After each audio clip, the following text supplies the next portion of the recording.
Let's begin with a basic explanation of the class trial. So, your votes will determine the results. If you can figure out who done it, then only they will receive punishment. But if you pick the wrong one, then I'll punish everyone besides the blackened, and the one that deceived everyone else will graduate.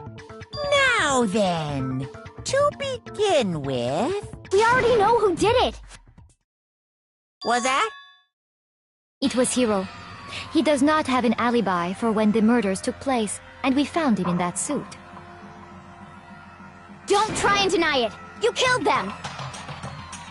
I didn't! Someone knocked me out! I was asleep the whole time! I don't know anything about it!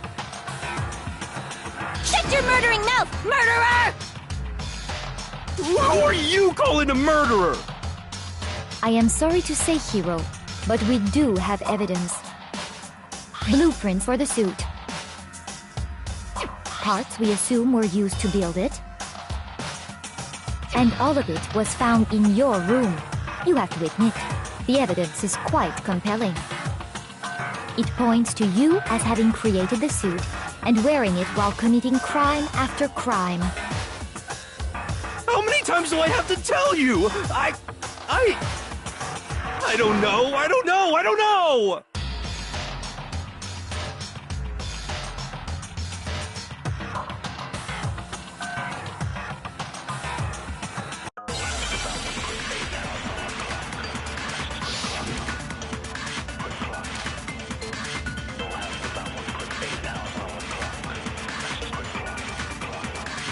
Everything we found in your room.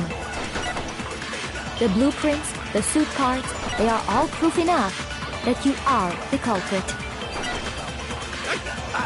I don't know anything about that stuff! It's not true, it's a conspiracy! Hiro, why? Why did you kill them? No! Just hold on a second!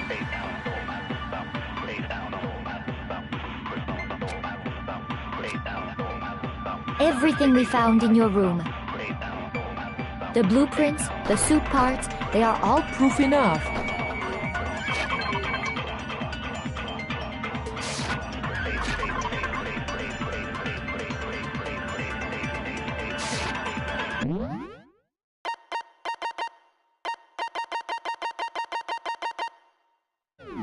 That you are the culprit. I don't know anything about that stuff! It's not true, it's a conspiracy! Hiro, why? Why did you kill them? No! Just hold on a second!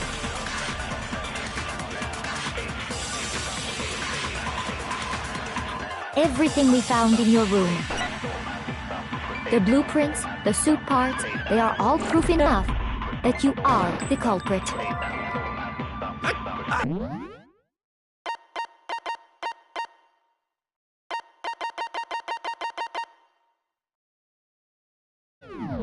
I don't know anything about that stuff! It's not true! It's a conspiracy! Hiro, why? Why did you kill them? No! Just hold on a second!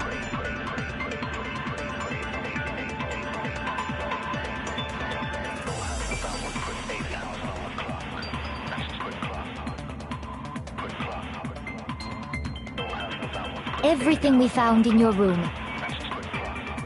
The blueprints, the suit parts, they are all proof enough.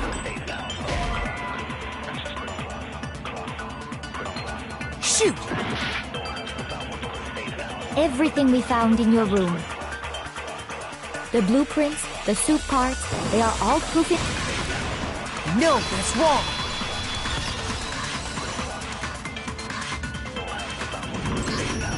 Are we sure Hiro really made those blueprints? What do you mean? Well, take a look at this. It's the note that Hiro wrote, asking everyone to meet up after Alter Ego disappeared. The handwriting's obviously different, wouldn't you say? When you compare it to the blueprints. There's no way you could think the same person made both of them. Unless that person made it a point to disguise their handwriting. No, the differences are bigger than that, I think. Come on! I'm not smart enough to think of trying to change my handwriting anyway. So Makoto, are you saying you don't think Hiro's the culprit? And he's not the only one. I think Hiro's innocent as well. What? Then who was in that Robo-Justice suit? Is it like Hiro said? Was there really someone running around in a second suit? The suspicious individual hidden within the suit. Go ahead, Makoto. Tell them who it was. So? Who was in the Robo-Justice suit?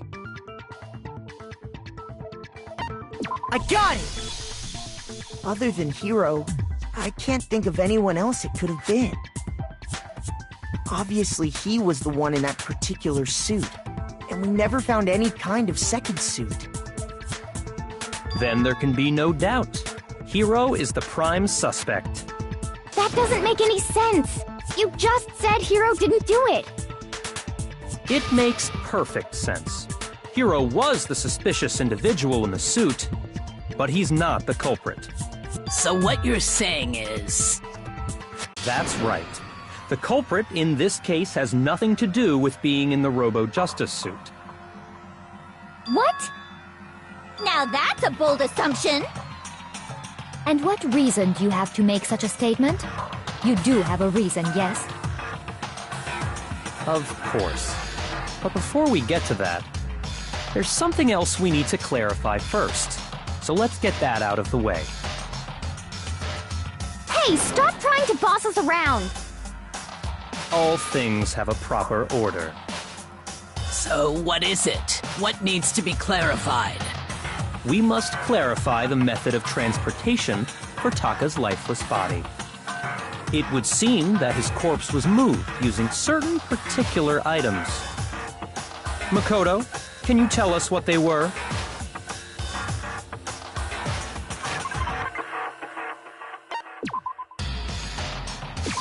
I got it!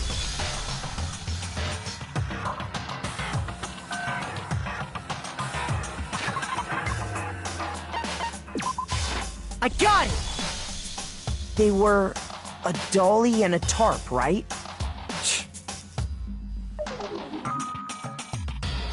So, let's see if I can explain. Taka's body disappeared from the equipment room, and then we rediscovered it in the repository. And when we found it for the second time, it was wrapped in a blue tarp, right? It was the same tarp that, up until then, was stored in the equipment room. So the killer must have seen it there, and decided to use it when they moved Taka's body. That way, they wouldn't leave any bloodstains while they were moving it. Okay, that explains the tarp. And the dolly? Same thing. I'm sure the dolly was in the equipment room when we first found Taka's body there. But when the body disappeared, so did the dolly. Later, when Taka's body reappeared in the repository, so did the dolly. In other words, you think they used the dolly to move the body, am I right? But are you sure you are not mistaken? Huh? Are you absolutely positive the dolly was in the equipment room when we found Taka's body? That dolly was made specifically for moving large objects between the repository and the art room. It would be very strange indeed to discover it had made its way to the equipment room. Is it not possible that it was in the repository all along, and you simply didn't realize it? She's raised an objection. How do you respond? There is no shame in being wrong. Nobody expects much from you anyway. We have all accepted the fact that you rarely understand what is going on around you.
You have it wrong! I cannot agree! You are a fool. So pathetic. Lies will get you nowhere. Do your worst! Away with you! You miserable wretch! I cannot agree! You are a fool. Lies will get you nowhere. Do your worst, you miserable wretch! You have it wrong! I cannot agree. You are a fool.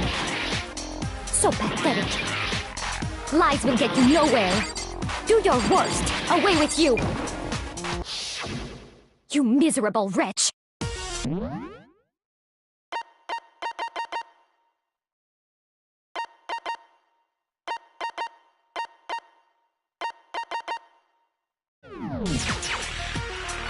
I cannot agree. You are a fool. Lies will get you nowhere.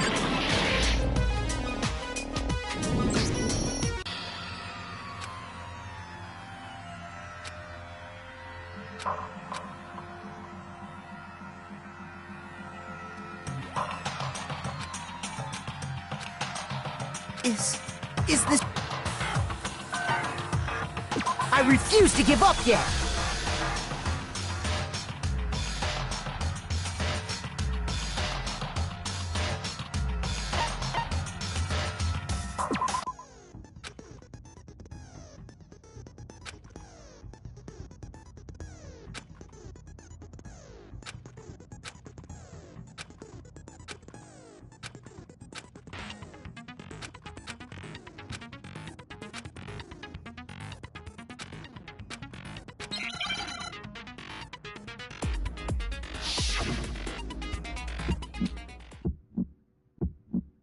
You have it wrong!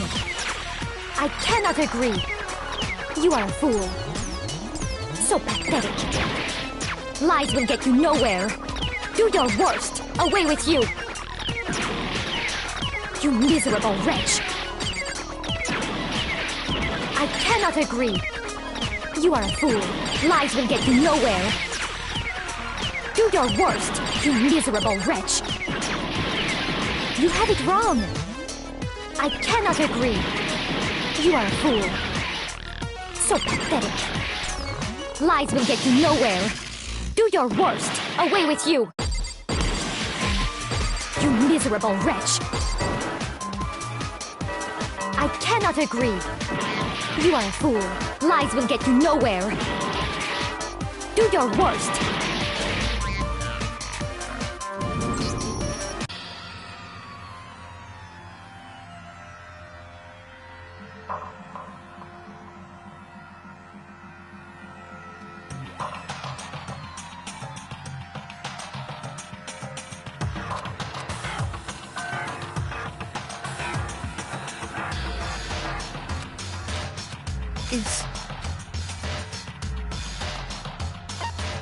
I refuse to give up yet!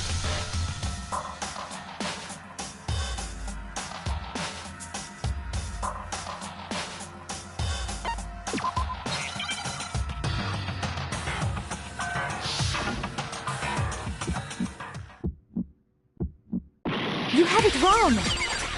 I cannot agree! You are a fool! So pathetic! Lies will get you nowhere! Do your worst! Away with you! You miserable wretch! I cannot agree! You are a fool! Lies will get you nowhere! Do your worst! You miserable wretch! You have it wrong! I cannot agree! You are a fool! So pathetic!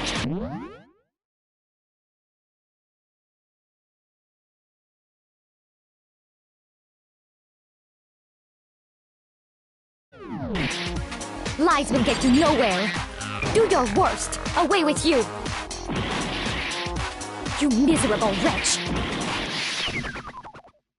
I cannot agree! You are a fool! Lies will get you nowhere! Do your worst! You miserable wretch! You miserable wretch! You have it wrong! I cannot agree! You are a fool! So pathetic!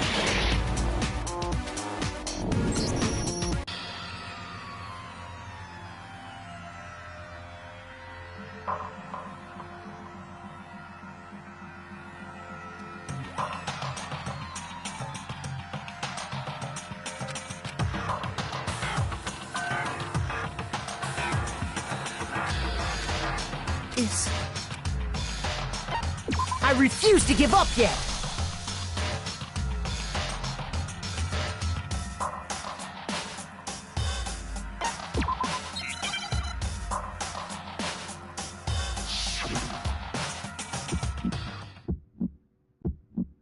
You have it wrong!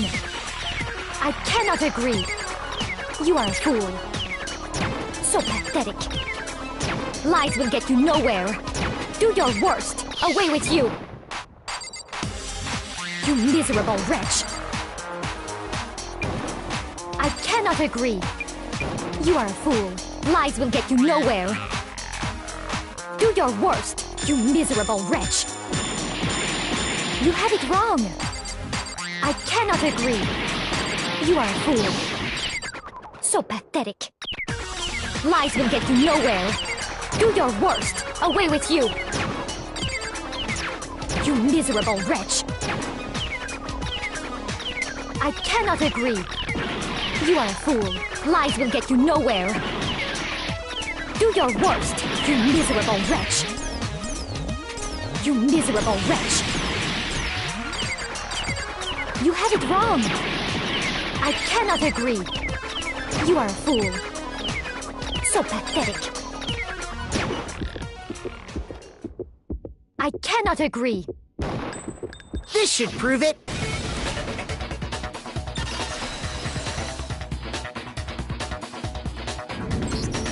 If you're asking for proof that the dolly moved, I have it right here.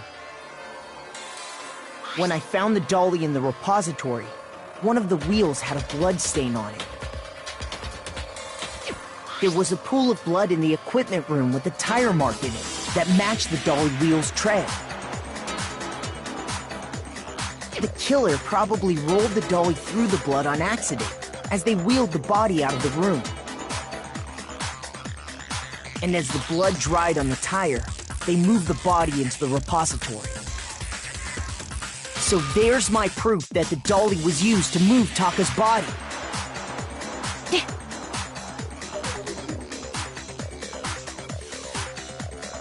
Well, anyway, that was just something we had to get out of the way. Let's get back to the main subject. Yeah, the subject of how Robo Justice didn't do it. Because if it's not a killer robot, then what kind of robot is it? I'm not sure that really matters. I'd be happy to explain why the occupant of the suit couldn't possibly be the killer. If you look back on how the body was transported, it will become immediately obvious.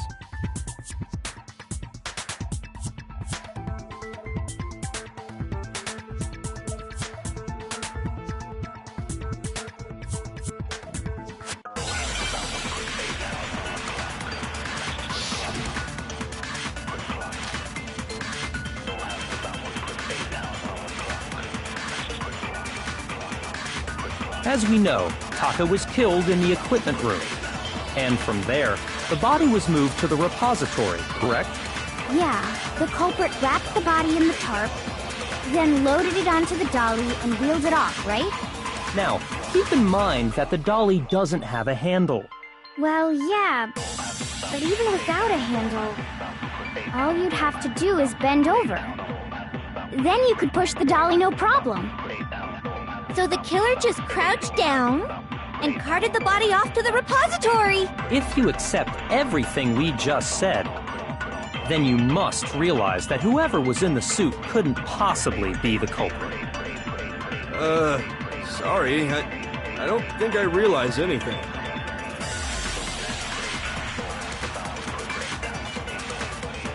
As we know, Taka was killed in the equipment room. And from there, the body was moved to the repository, correct? Yeah, the culprit wrapped the body in the tarp, then loaded it onto the dolly and wheeled it off, right? Now, keep in mind that the dolly doesn't have a handle. Well, yeah, but even without a handle, all you'd have to do is bend over. No, that's wrong.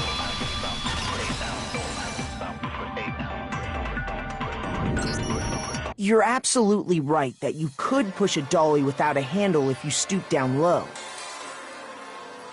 But if you were wearing that suit, do you think you could actually get into a position like that? What do you mean? Think back to what you said when we were all checking out the suit together, remember?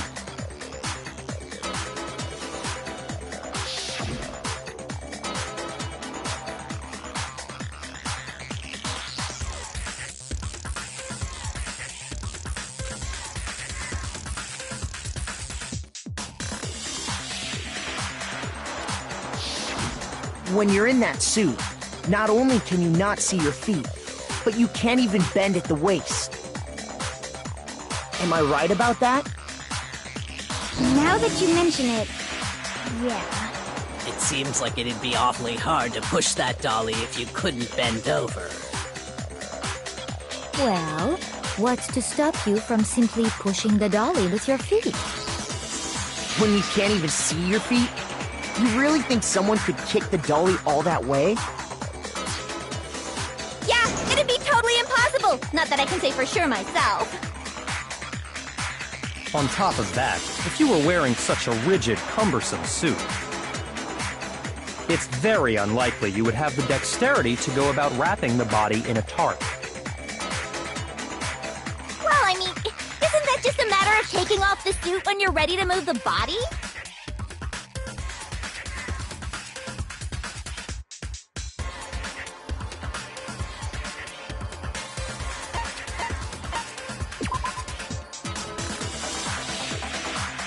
Shoot!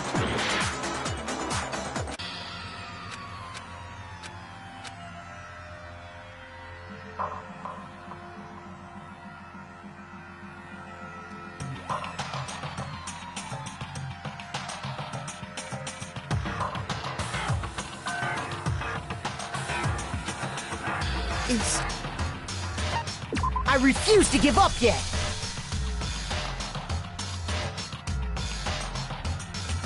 You're absolutely right that you could push a dolly without a handle if you stoop down low.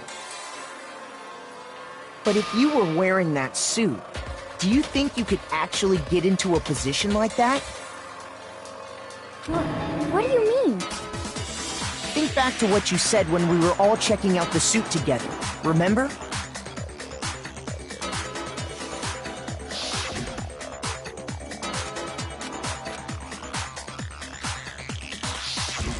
When you're in that suit, not only can you not see your feet, but you can't even bend at the waist. Am I right about that? Now that you mention it, yeah. It seems like it'd be awfully hard to push that dolly if you couldn't bend over. Well, what's to stop you from simply pushing the dolly with your feet? When you can't even see your feet? You really think someone could kick the dolly all that way? Yeah, it'd be totally impossible! Not that I can say for sure myself. On top of that, if you were wearing such a rigid, cumbersome suit, it's very unlikely you would have the dexterity to go about wrapping the body in a tarp. Well, I mean, isn't that just a matter of taking off the suit when you're ready to move the body?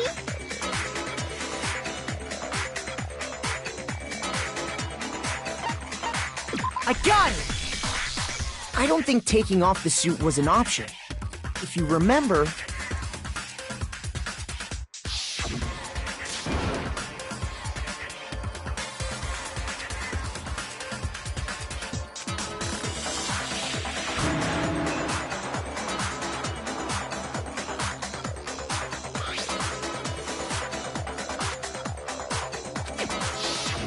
That's true. It seems impossible to put the suit on or take it off without help. Then, you really can't take it off by yourself? Hiro wasn't just making it up?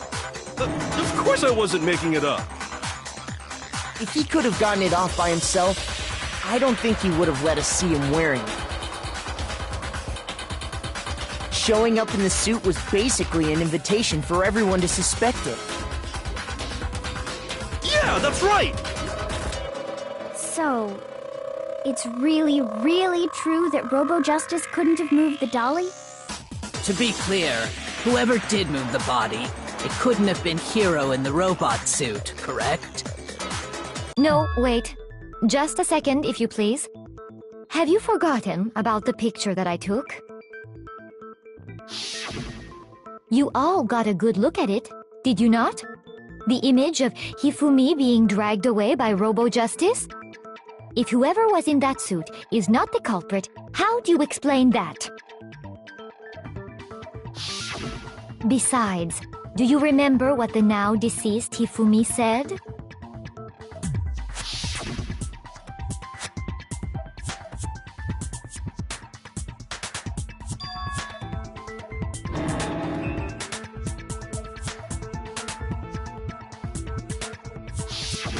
So long as those facts exist, the proper conclusion is beyond question. The individual inside the suit and the culprit are one and the same. It was Hiro, without a doubt. Yeah, that's gotta be right.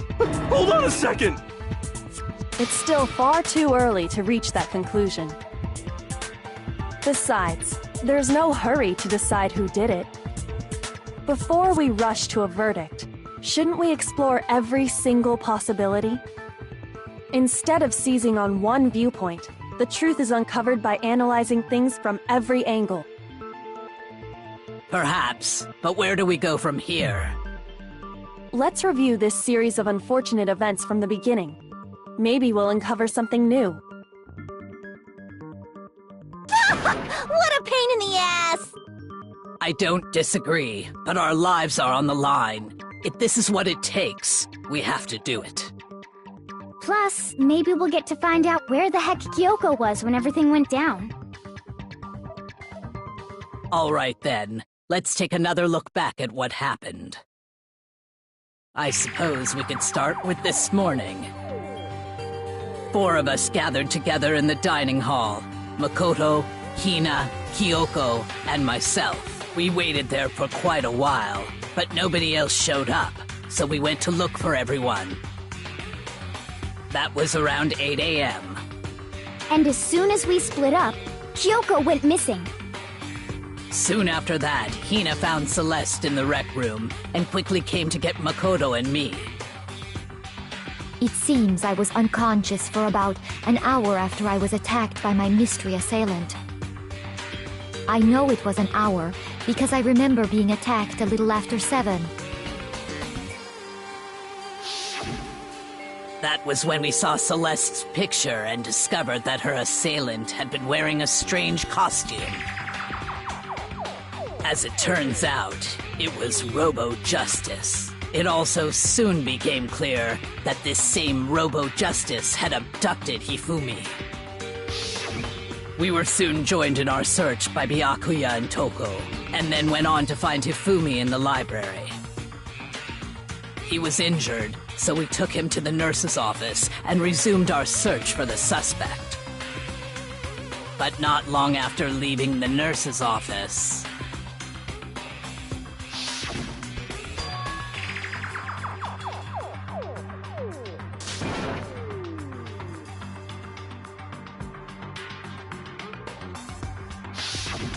When Celeste told us that, we decided to split up and search the second floor. And soon after that, I saw someone moving around on the 3rd floor, and I yelled out to everyone as soon as I did.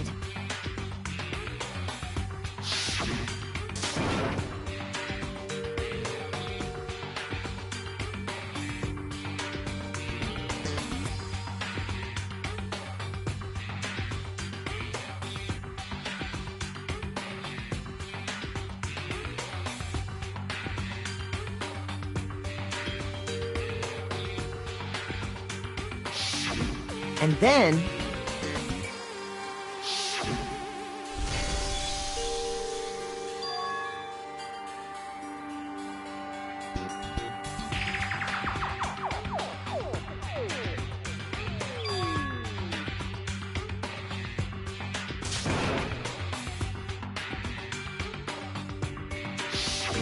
At that point, we decided to divide up into 2 groups. Celeste, Hina, and I went back to the nurse's office, while Sakura, Byakuya, and Toko chased after the suspect. When we got back to the nurse's office, we found Hifumi, dead. And that's when we heard the body discovery announcement. I left Celeste and Hina there and headed back to the 3rd floor to let the others know what had happened.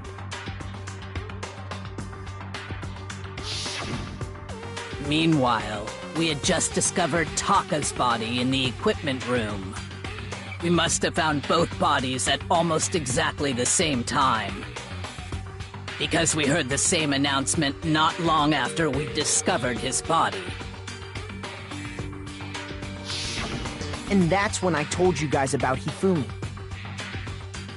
Then the 3 of us headed for the nurse's office.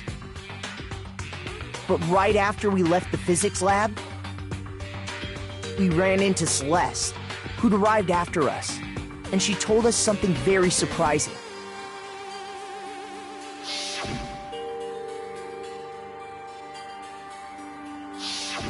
We rushed back to the nurse's office and saw that she was right. Then we remembered we'd left Toko passed out in the equipment room, so we hurried back again.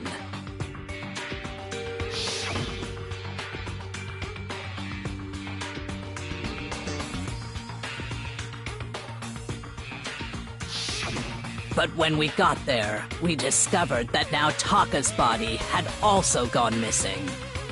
Next thing we knew, we were searching the school for 2 missing dead bodies.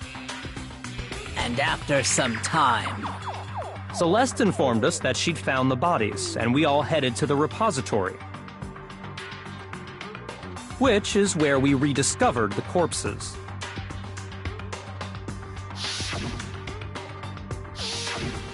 think that about covers it. I see. The whole thing sounds exceptionally complicated. It certainly seems to me that these are not a simple series of connected events.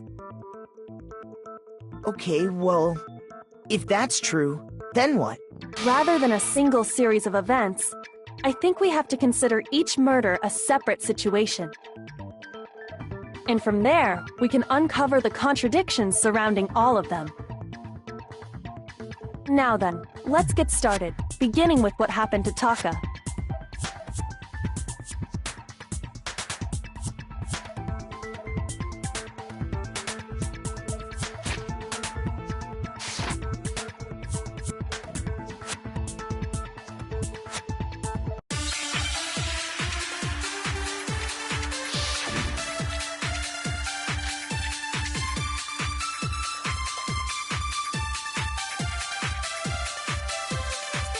So, regarding Taka's death, I wonder if he died before Hifumi, or perhaps it was after? We already know what order they were killed in. Taka came last. What makes you say that? Because of the numbering of the Justice Hammers. It's true that Hifumi was killed with Justice Hammer 3, while Taka's death came from a swing of Justice Hammer 4. See? So it's obvious Taka came after.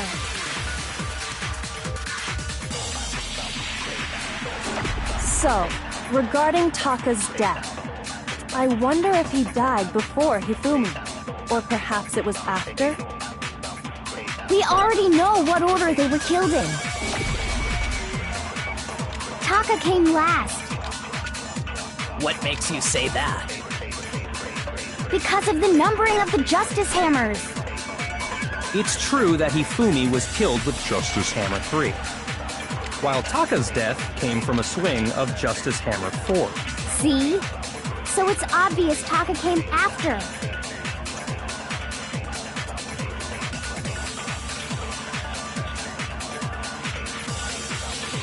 So, regarding Taka's death, I wonder if he died before Hifumi, or perhaps it was after? We already know what order they were killed in. Taka came last. What makes you say that? Because of the numbering of the Justice Hammers. It's true that Hifumi was killed with Justice Hammer 3, while Taka's death came from a swing of Justice Hammer 4. See? So it's obvious Taka came after.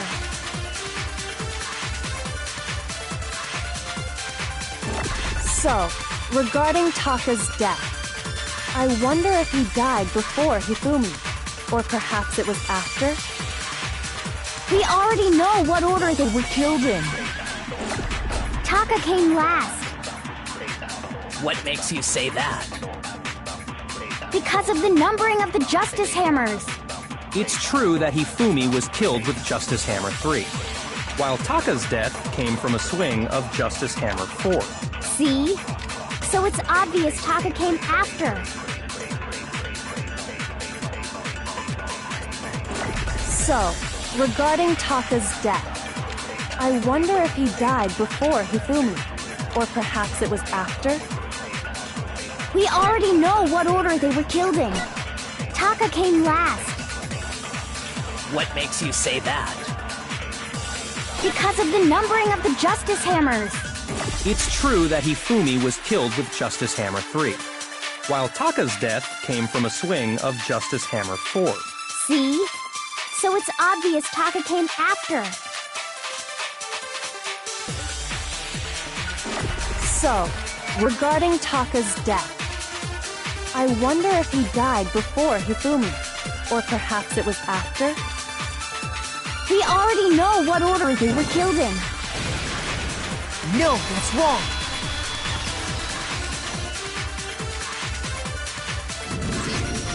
Hold on.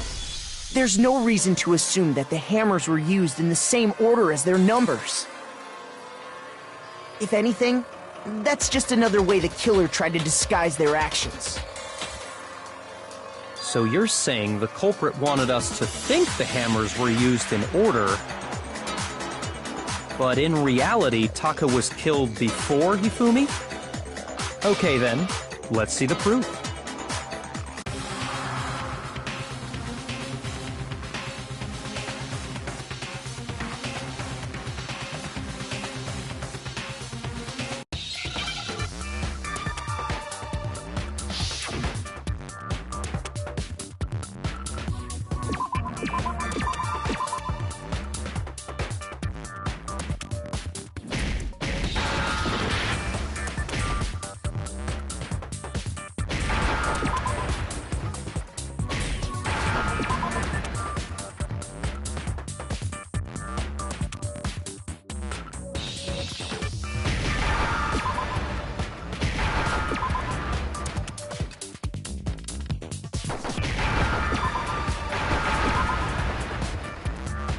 Now I understand.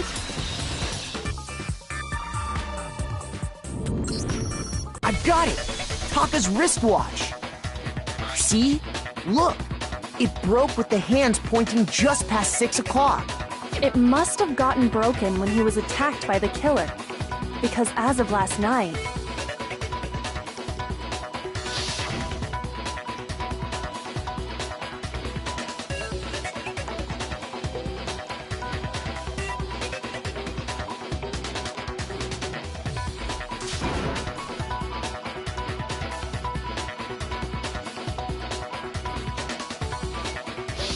so if it wasn't broken after 6 last night, then he must have been attacked around 6 this morning.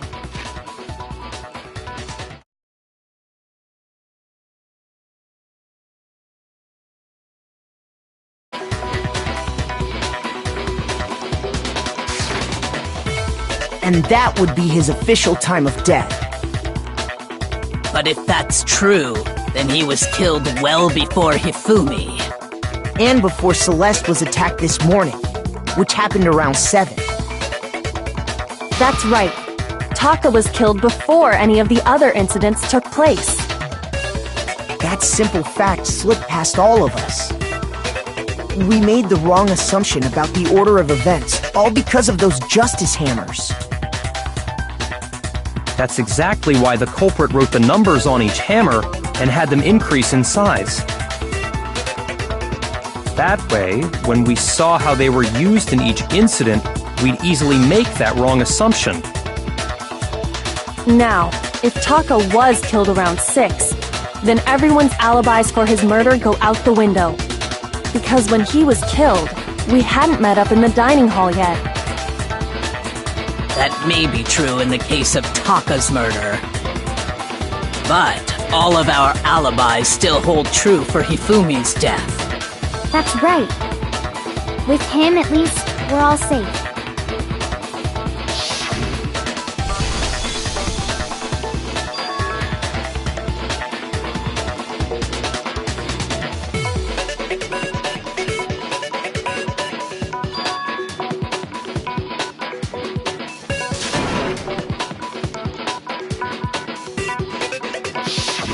When we heard Hifumi screaming, we were all together. Except for Hiro and Kyoko. Then we all ran down to the nurse's office, and that's where we found his body. That's totally true! We're all in the clear! Oh, I know! They must have recorded him screaming on a tape or something, then played it later on! If that's true, where's the tape? I don't know. Don't just go making stuff up! Anyway, we all have rock-solid alibis for when we heard Hifumi scream. Since all of us were there together, clearly none of us could have killed him. And it does not stop there. There was also the moment when we discovered his body had disappeared. When his body vanished from the nurse's office, Hina and I were in the bathroom together, while everyone else was in the equipment room, correct? And then there's the disappearance of Taka's body from the equipment room. At that time, we were all gathered together in the nurse's office because of Hifumi going missing. Well, don't forget, I was passed out in the equipment room the whole time. Wait, then what if Genocide Jill did it? She could have dragged Taka's body out of there right then! Even if she could pull that off, there's no way she could have done the same with Hifumi's body. Because, as we just established, she was passed out in the equipment room when his body disappeared. Besides, I didn't do either of them anyway. In other words, it is impossible that any of us could have killed Hifumi or moved either of their bodies. On the other hand, Hiro and Kyoko had disappeared, so they most certainly could have done those things. So what now, Kyoko? For now, we can't get fixated on who did it, or we'll just keep going around in circles. So instead of who, I propose we start talking about how.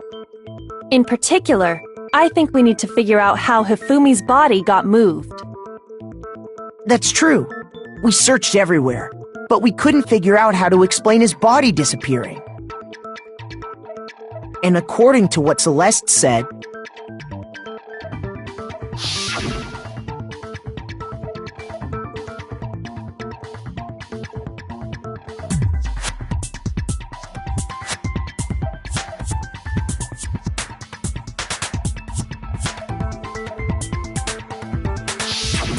his body apparently disappeared in the 1 minute her and Hina took their eyes off of it. But to carry that much weight from the first floor up to the third in that short amount of time? Oh man, yeah! There's no way! It'd be impossible! Well, what if I told you there was a way to make the impossible possible? What? How? If the dead body were to move itself. The dead body moved on its own? No! Not another... ghost! I don't think it has anything to do with the occult. I think what she's implying is... we thought Hifumi was dead, but perhaps in reality he was still alive. He was alive? Are you saying Hifumi wasn't carried out of the nurse's office, but simply walked out on his own? But I mean, we found his body. He was dead. Perhaps he was simply playing dead. That it isn't possible.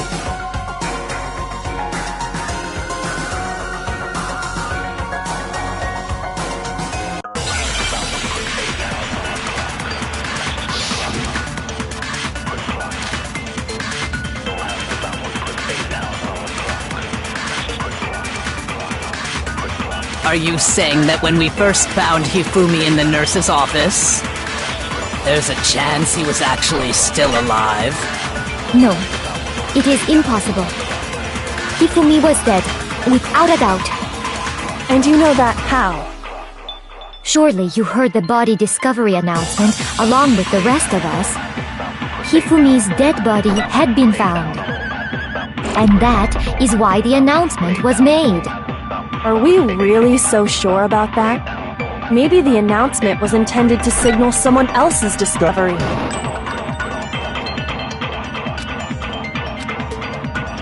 Are you saying that when we first found Hifumi in the nurse's office, there's a chance he was actually still alive? No, it is impossible. Hifumi was dead, without a doubt. And you know that how? Surely you heard the body discovery announcement along with the rest of us. Hifumi's dead body had been found. And that is why the announcement was made. Are we really so sure about that? Maybe the announcement was intended to signal someone else's discovery.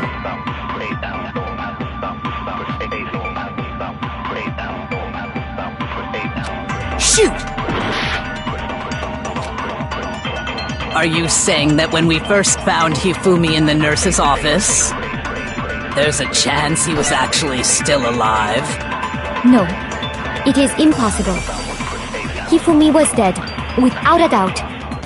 And you know that how? Surely you heard the body discovery announcement along with the rest of us. Hifumi's dead body had been found. And that is why the announcement was made. Are we really so sure about that? Maybe the announcement was intended to signal someone else's discovery.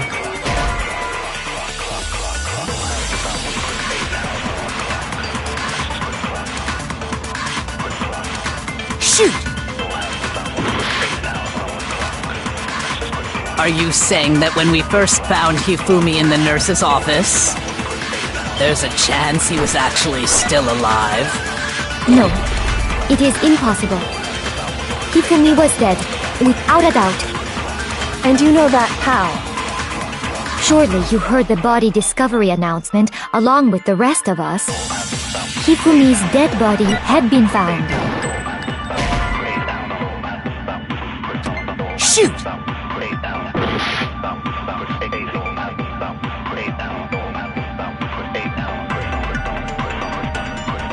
Are you saying that when we first found Hifumi in the nurse's office, there's a chance he was actually still alive? No, it is impossible. Hifumi was dead, without a doubt. And you know that how? Surely you heard the body discovery announcement along with the rest of us. Hifumi's dead body Had been found. Shoot!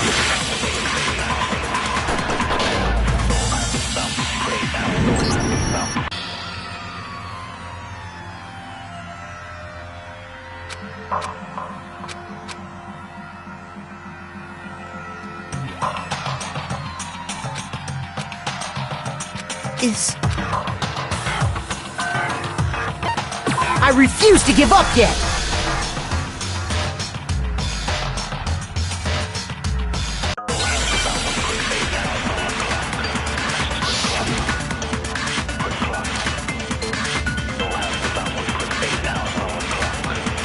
Are you saying that when we first found Hifumi in the nurse's office, there's a chance he was actually still alive?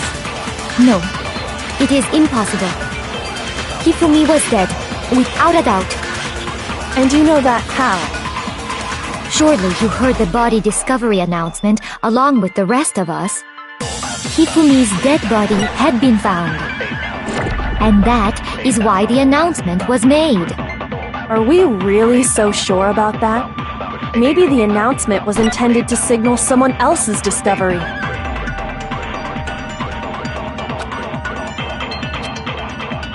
Are you saying that when we first found Hifumi in the nurse's office, there's a chance he was actually still alive? No, it is impossible. Hifumi was dead, without a doubt. And you know that how?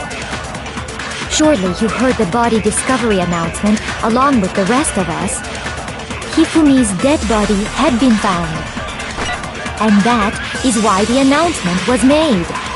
Are we really so sure about that? Maybe the announcement was intended to signal someone else's discovery.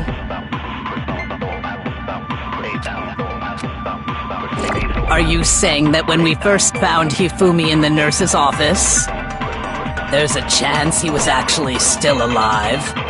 No, it is impossible. Hifumi was dead, without a doubt.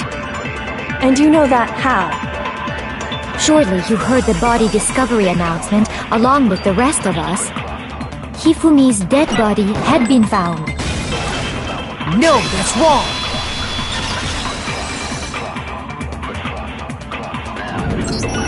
Was the body discovery announcement that was made really intended for Hifumi? Of course it was. The announcement played right after we discovered his body. Maybe. But that was also the same time that Taka's body was found. That's right. It wasn't long after finding his body that we heard the announcement. So there's a good chance we've made a mistake in there somewhere. I think we've confused whether the announcement was for Hifumi or Taka. First of all, if two bodies had been found, there really should have been two announcements. Maybe Monokuma simply got lazy and rolled them together into one. What do you say, Monokuma? Any comment?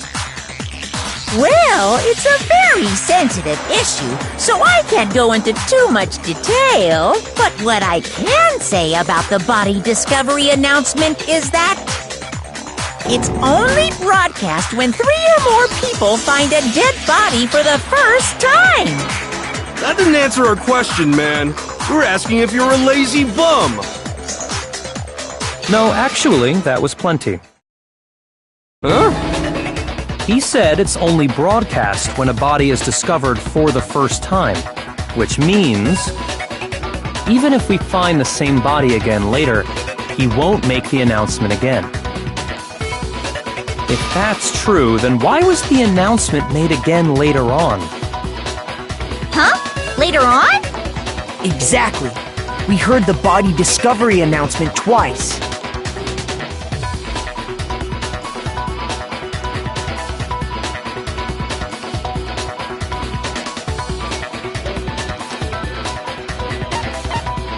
I got it! We heard it a second time in the repository, when we rediscovered the 2 bodies.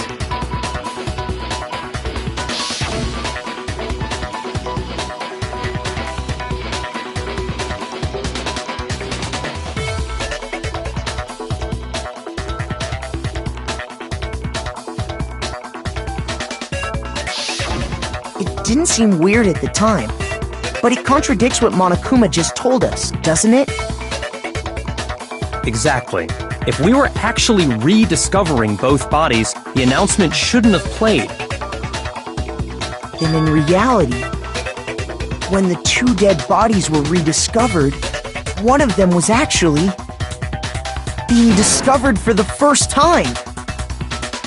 So, when we found Hifumi the first time in the nurse's office, he wasn't actually dead yet.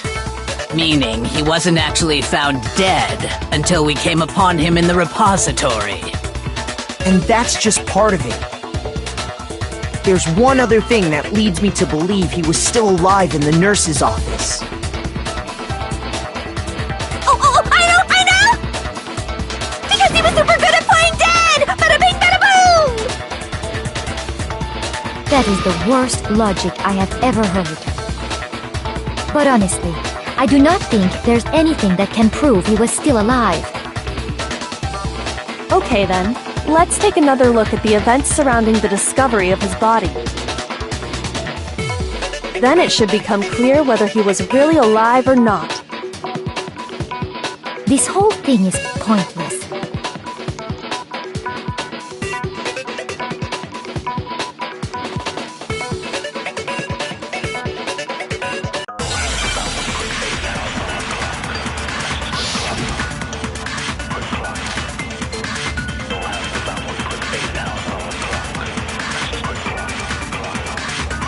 Well, here's one thing we do know. The first time we found Hifumi's body was in the nurse's office. And then, while me and Celeste were in the bathroom, his body disappeared. And the next time we saw his body, it was in the repository. But when you compare his body before being moved and his body after being moved, other than the change in how it was positioned, there was no notable difference. Then, was he really still alive? Of course not. It is impossible. This is ridiculous.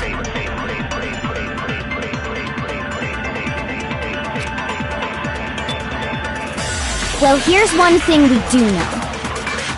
The first time we found Hifumi's body was in the nurse's office. And then, while me and Celeste were in the bathroom, his body disappeared. And the next time we saw his body, it was in the repository. But when you compare his body before being moved and his body after being moved, other than the change in how it was positioned, there was no notable difference. No, that's wrong!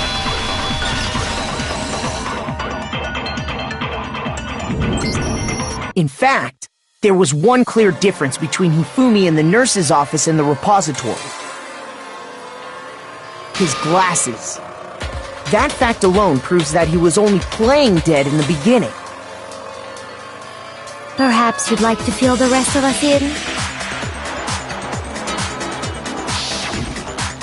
When we found Hifumi in the nurse's office, his glasses were covered with blood. But when we found him again later in the repository, they were spotless. And I found the item he used to wipe them clean in the nurse's office trash can.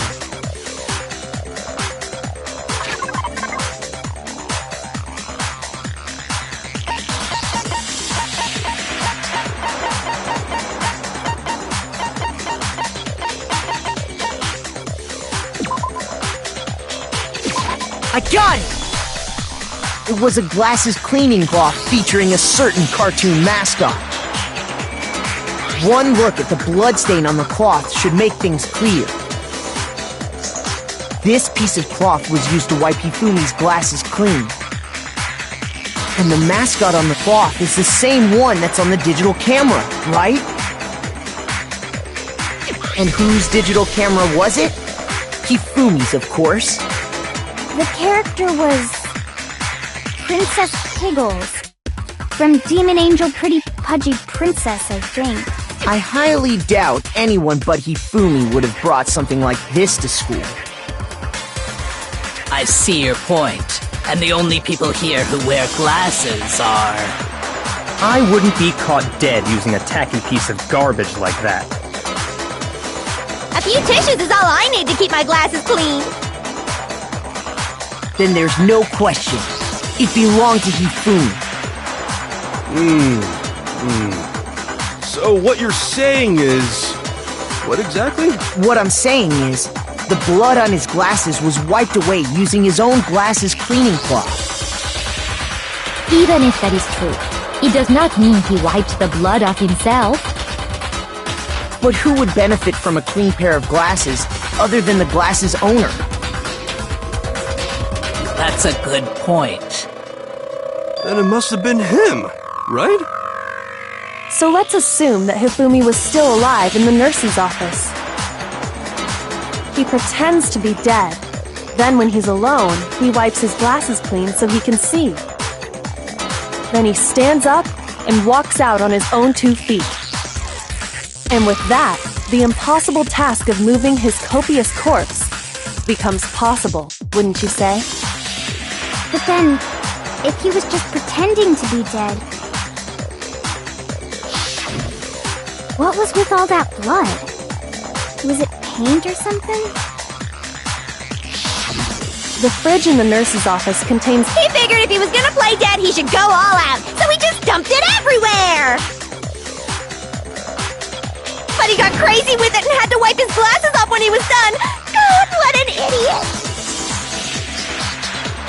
And if Hifumi was still alive at that point, the disappearance of Taka's body is easily explained. It should be perfectly obvious who must have moved Taka's corpse. I got it! It could only have been Hifumi. While we were all gathered in the nurse's office, he went to the equipment room and took Taka's body. That also explains how the door to the repository got locked. The door was locked? Well, after the bodies disappeared, we all went looking for them, right? So me and Sakura headed for the repository. But when we got there, the door was locked. And the repository door can only be locked from the inside. Which means, when Hina and Sakura got to the repository, someone was already inside. And it could only have been Hifumi, who just finished stashing Taka's body there.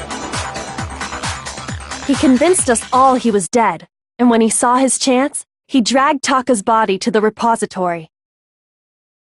So, Hifumi wasn't just another victim in this case. He was one of the assailants. But that means he took part in the murders. just can't believe it. If you're having trouble, would you like me to show you one more piece of evidence? There's more? Oh, absolutely. The single biggest fact pointing to his involvement has yet to be revealed. You know what I'm talking about, right, Makoto? The item he took off of Taka's lifeless body?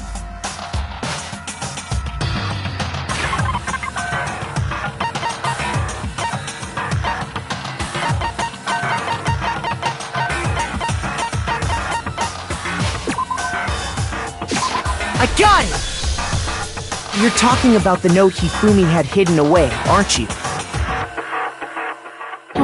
Hidden note? That's right. We found it stuffed in his pants. What? In his pants? Yes, his pants. Okay, well, forget about the pants for now. Take a look at what the note says.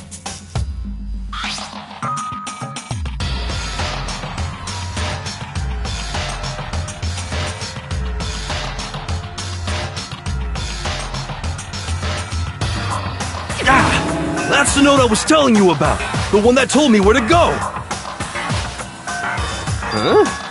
Wait, this one's a little different. In my note it said, Monokuma can't find out, so don't tell anyone else for now. Let's meet in the rec room at 1 a.m. I see. Then this note isn't the same one Hiro got. It's not the same? In other words, the killer got in touch with another person besides Hiro. And that person could only have been... I got it! That's right! Taka! The killer used this note to draw out Taka and murder him. Hello? Over here! Objection! Objection! I don't really understand what's going on, but Hifumi had that letter, right? So whoever wrote it wasn't drawing out TikTok, they were drawing out Huffy!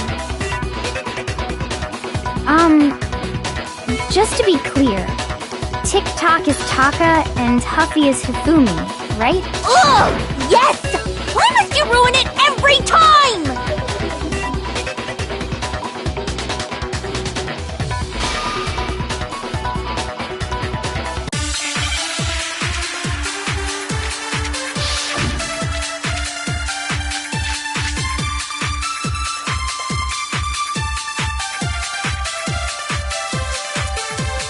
Huffy had the note, right? Then the person it was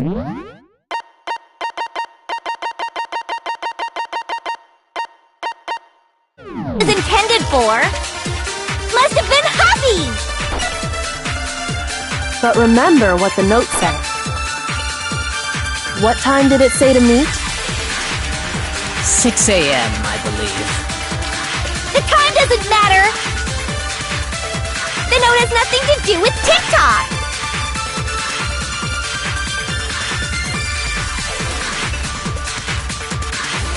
Huffy had the note, right?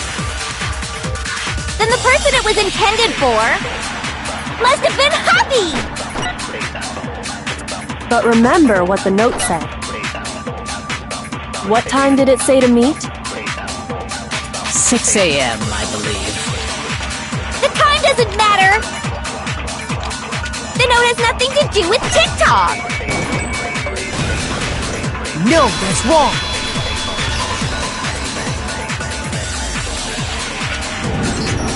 No, there absolutely is a connection. What the hell are you talking about?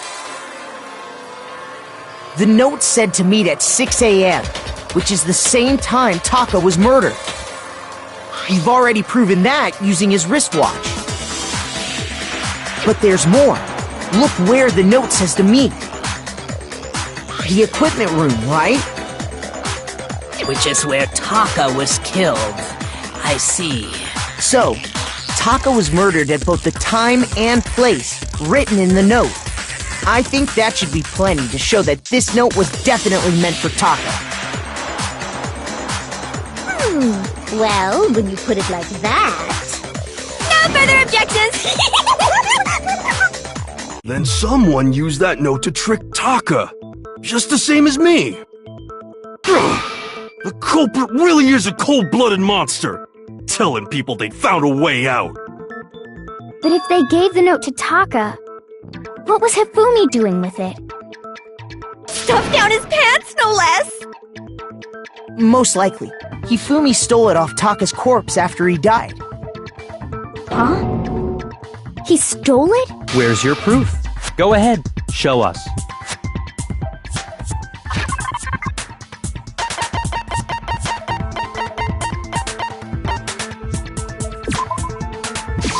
I got it! When I searched Taka's body, I saw that his lifeless hand was gripping a small scrap of paper. If I'm right about this, the sheet of paper this piece came from is... I knew it! It fits perfectly with the note we found hidden on Hifumi. Then Taka's scrap and Hifumi's note... Yup, they're from the same piece of paper. Hifumi had the note meant for Taka, while Taka's corpse still grasped a small piece of that note. There's only one way to explain it. Taka died clutching the note. Hifumi tried to free the note from his death grip, leaving behind only one small scrap. Did I get all that right? That means Hifumi knew the note was important. Exactly. Which proves that he was an accomplice in the murder. Whoa. Yeah. After seeing all this, Hifumi was super involved in this whole thing for sure. In fact, he was behind the whole thing. In fact, he's still alive! Sorry, no. When we found him in the repository, Hifumi was truly and completely dead. The second body discovery announcement proves that. So then, who killed Hifumi? Whoever did is the mastermind, the true killer. He was killed in the repository, so he must have been killed not long after transporting Taka's body. So, he must have been killed after Taka's body vanished, but before we found both bodies in the repository. During that time, we'd all split up and were searching for Taka's missing body. In other words, during that time, none of us have alibis. Wait, but me and Sakura were together.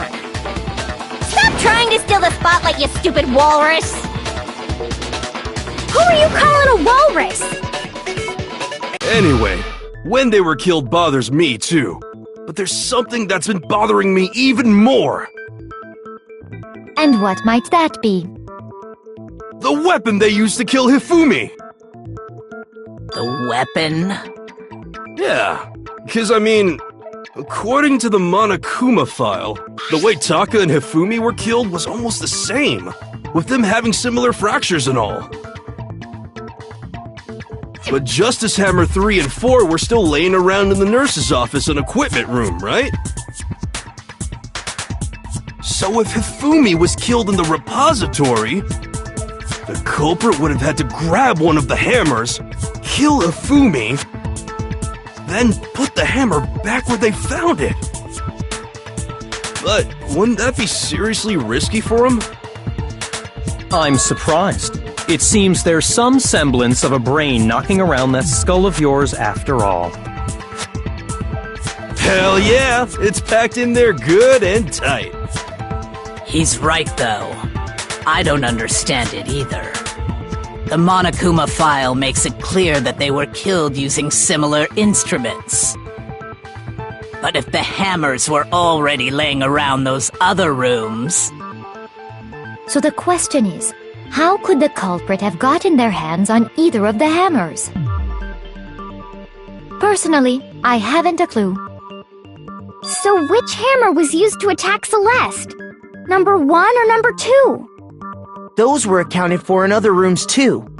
And I don't think either one is big enough to kill someone.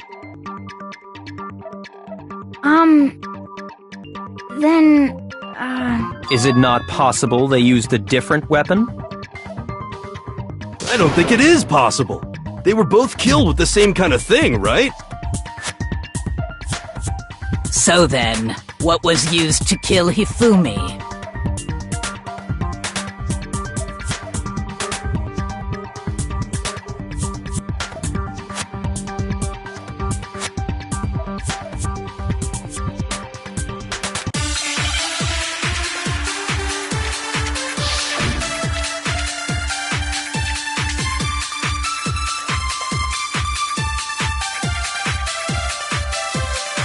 What was used to kill Hifumi? Was it Justice Hammer 3? Maybe Justice Hammer 4? Well, whatever it was, there's one thing we have to figure out. How was the culprit able to move around so freely with the weapon? How did nobody witness them carrying it? Sounds like a Justice Hammer 5 is about to make its appearance! Check out murdergear.com/hammertime for more info! Well, one thing seems pretty clear. The murder weapon had to be one of the Justice Hammers! And, that's about it.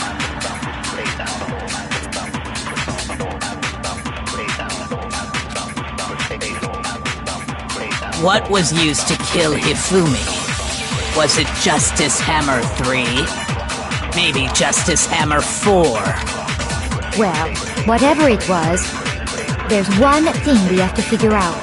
How was the culprit able to move around so freely with the weapon? How did nobody witness them carrying it? Sounds like a Justice Hammer 5 is about to make its appearance! Check out murdergear.com/hammertime for more info! Well, one thing seems pretty clear. The murder weapon had to be one of the No, that's wrong!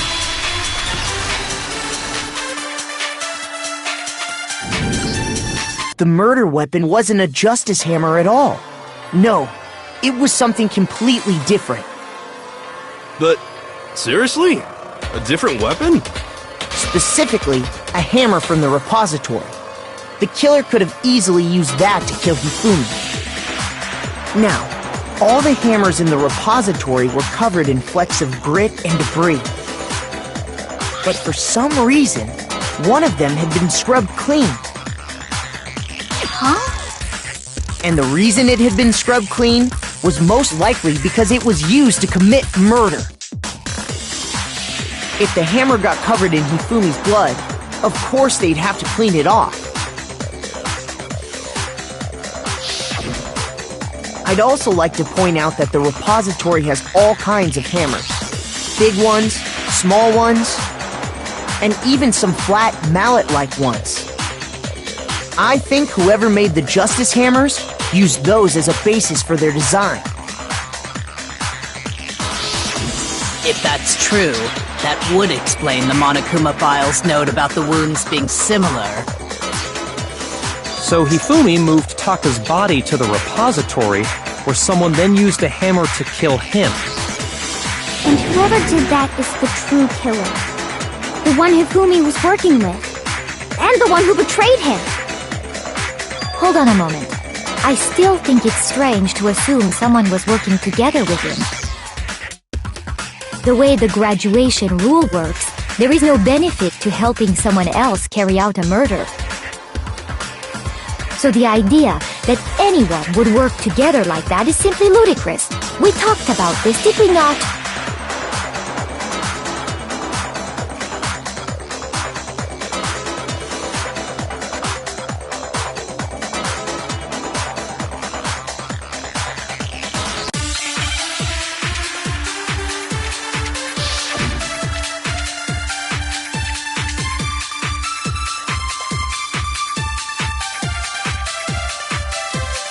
Based on the rules that have been laid out for us, even if more than one person is complicit in the murder, only the one who actually carried out the act can graduate and survive.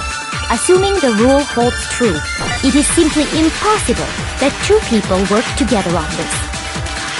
That is how the rule was explained to us. But that only really applies if there's one murder, right?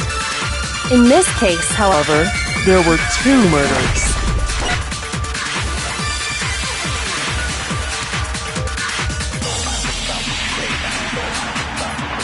Based on the rules that have been laid out for us, even if more than one person is complicit in the murder, only the one who actually carried out the act can graduate and survive. Assuming the rule holds true, it is simply No, that's wrong!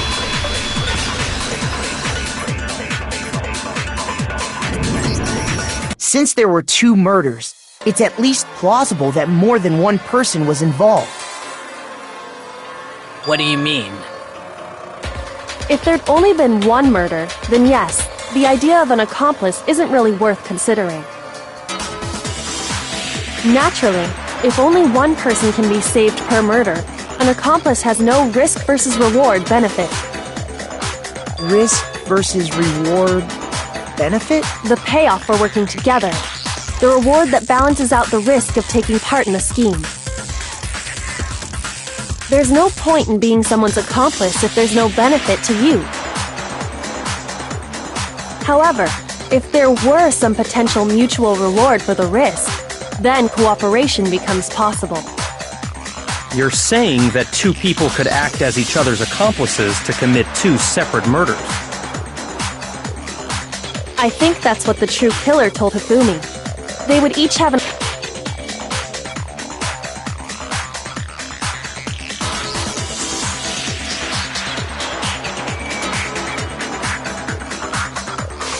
accomplice for their crime. And based on the case's events, Hifumi would have been the first one to act, murdering Taka. They made him carry out the first murder so he couldn't back out of helping them later on. So in this case, there wasn't one single person committing multiple murders. Instead, each person killed someone, creating 2 separate incidents. And it only looked like one person because that's how the true killer designed it to look. A single suspicious individual, a similar weapon used in each crime, disappearing bodies. By creating one seamless set of circumstances, they made it look like one person was behind it all. The mastermind picked their target and managed to convince him to go along with their plan. And then, to avoid the no accomplices rule, they simply killed their accomplice. Which, if true, means that betraying Hifumi was part of the plan from the very beginning. That's just awful! How could anyone be so cruel? You think so? I can't help but admire its cunning. Still, their choice of accomplice seems odd.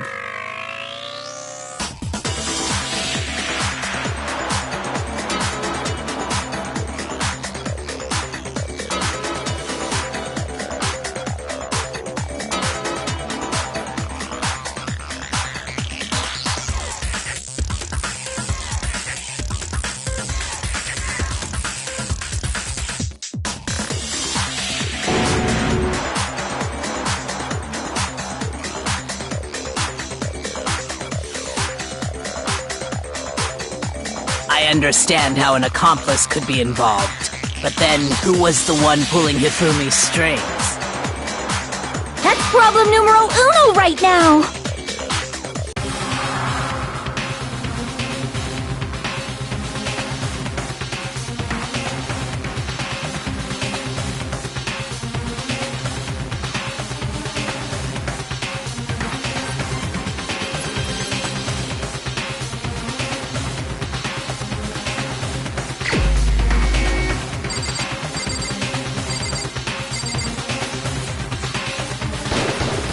Here's my answer! It was Celeste. Ah, so I'm the suspicious individual now, am I? I really do hate this kind of joke. A joke? I wonder. So what you are saying, then, is that I specifically chose to work together with Hifumi. The idea that I would choose to spend any amount of time interacting with him, that I would go within 10 feet of that shit for brains, that lazy, worthless goddamn idiot! Just to be clear, there is evidence to support it. Is that so? It is. Throughout the investigation, there was certain behavior that was common only to the two of you. Considering what we've learned so far, it only further proves that the two of you were working together.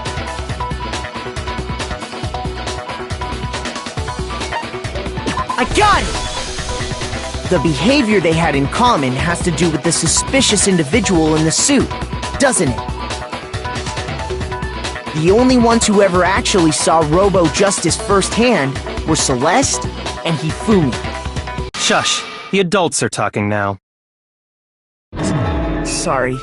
As he said, only Celeste and Hifumi ever laid eyes on the costumed individual. If we accept that Hifumi was one of the culprits, we can't help but suspect what Celeste has said as well. Are you saying everything they told us was a lie? After taking Hifumi to the nurse's office, we all began our search for this individual, correct? And not too long after that, do you remember what Celeste said?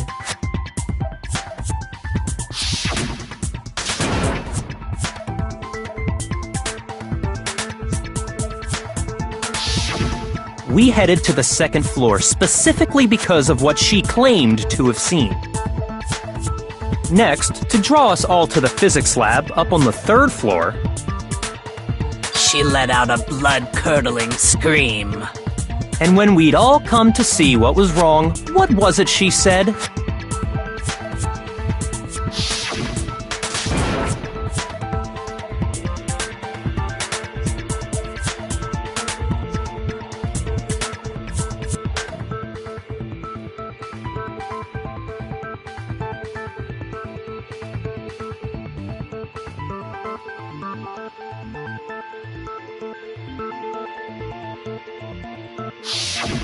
Once she'd done her job of getting us all up to the physics lab, it was time for her partner to get to work.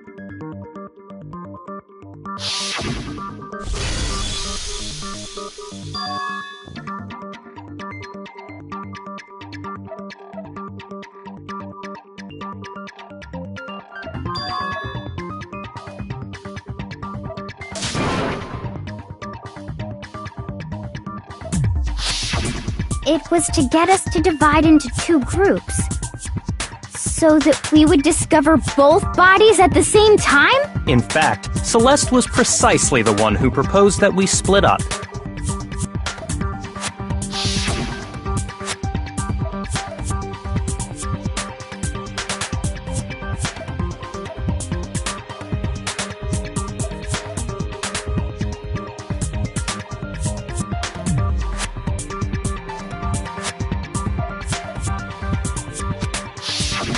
Well, if Celeste and Hifumi were working together, all those chance events suddenly become connected. And on top of that, that piercing cry of yours early on.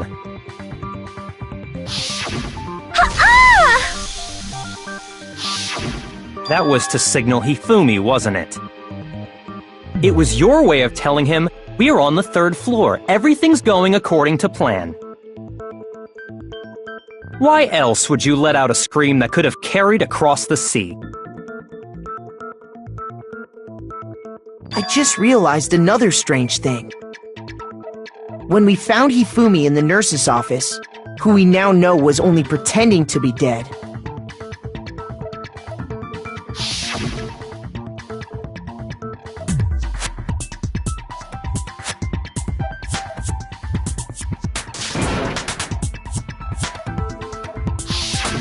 Celeste, you were the first one to say he'd been murdered.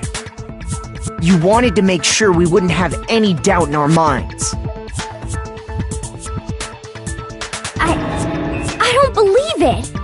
Everything, the whole thing was one big act! Hina, you were with Celeste when Hifumi's body disappeared, right? Yeah. I was feeling kinda sick, so Celeste took me to the bathroom. Wait! Then that was... She wasn't worried about you. She just saw a chance to help Hifumi sneak out of the nurse's office. Each piece isn't much by itself, but start putting them together and the picture gets very ugly indeed. Wouldn't you agree, Celeste? I have no idea what you mean. Don't bother trying to deny it. You made one fatal mistake. Oh, did I? I didn't even catch it myself when you first said it, but looking back, I can say that that one little slip-up was your undoing. What are you talking about? I'm talking about what you said after Hifumi's body disappeared and we returned to the nurse's office.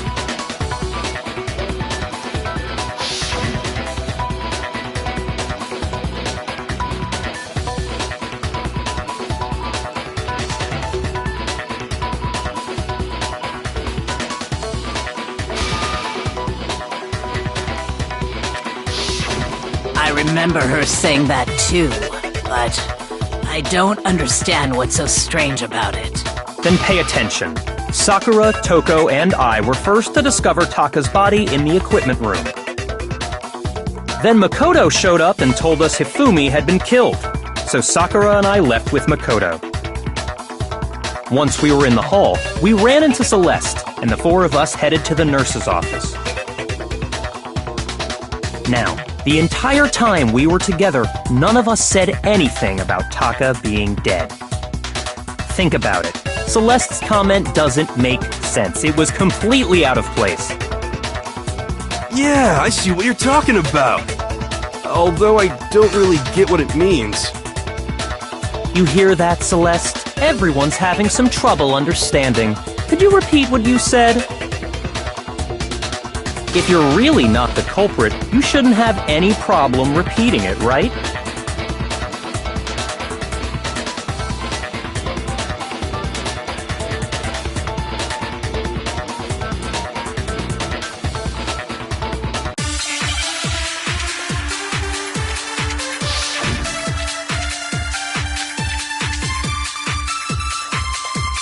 All I said was, they must really be enjoying this.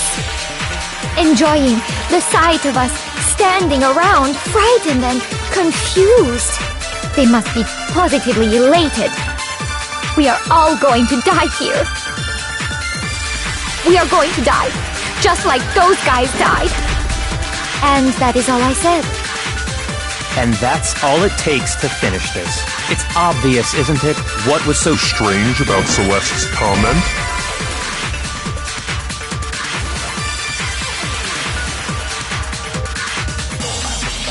Shoot! All I said was, they must really be enjoying this. Enjoying the sight of us standing around, frightened and confused. They must be positively elated.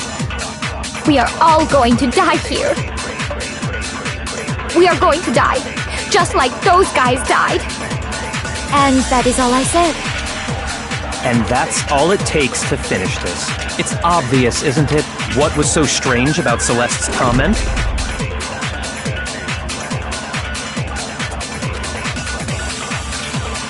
All I said was, they must really be enjoying this. Enjoying the sight of us standing around, frightened and confused. They must be positively elated. We are all going to die here. We are going to die, just like the... No, that's wrong!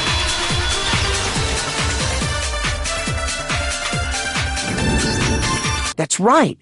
There's no reason Celeste should have said, just like those guys died. When she said that, none of us had told her Taka was dead. Exactly. And we didn't run into her until after we were all out in the hall. So there was never any chance for her to have seen his body in the equipment room for herself. So how did you know, Celeste? How did you know more than one person had been killed? And how did you know they were both guys? Because Kyoko had also disappeared, right? So she could have been dead too. have such vivid imaginations. You know that? Imaginations? You claim that I was lying when I told you about the suspicious person I saw. Then what about the picture I took? How do you explain this picture of the costumed villain dragging Hifumi away? It has to be some kind of setup, right?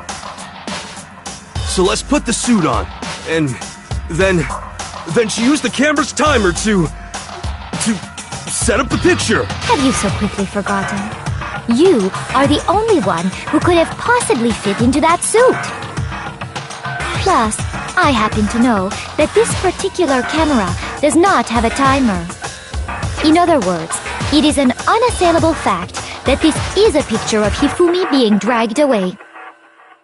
If everything I told you was a lie, how can this picture exist? Simple. Are we sure that's really a picture of the suspect dragging Hifumi away? What could you possibly mean by that? Surely there are other explanations than the one you've offered up. No, there is no other explanation.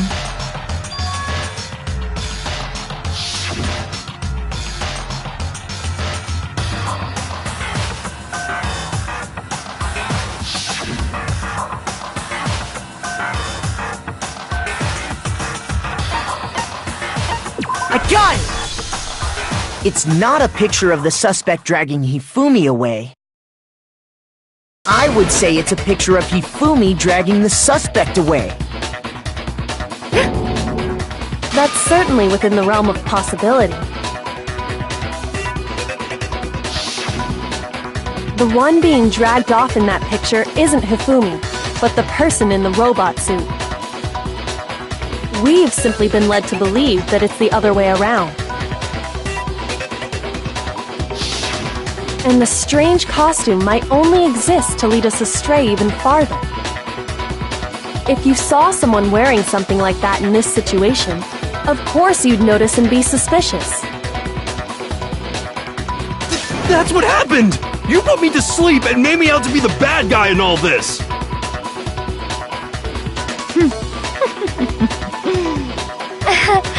Such a thing is utterly impossible. Hifumi was dragging him away? Ridiculous. Is it? I don't think it's ridiculous at all. Then shut your mouth and allow me to educate you.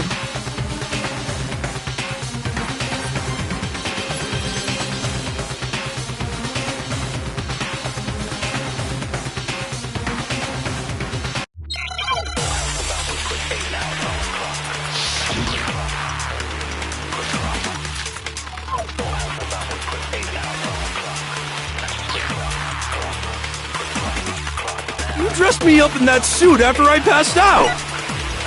Then you just draped me across Hifumi and had him carry my weight!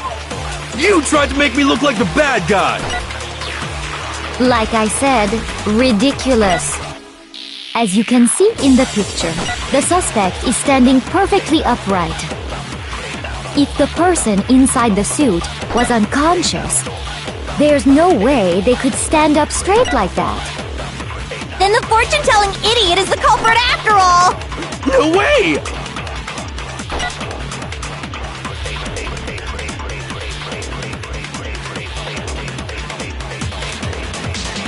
You dressed me up in that suit after I passed out! Then you just draped me across Hifumi and had him carry my weight! You tried to make me look like the bad guy! Like I said, ridiculous. As you can see in the picture, the suspect is standing perfectly upright. If the person inside the suit was unconscious, there's no way they could stand up straight. No, that's wrong!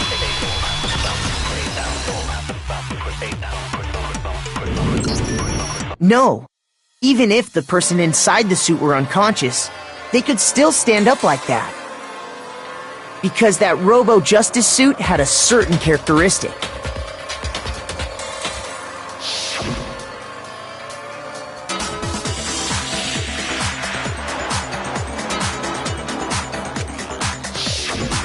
That's right! They totally made a mistake when they made it, so it couldn't bend at the waist. I'm not so sure that was a mistake. I think the suit was designed from the beginning to be used the way it was.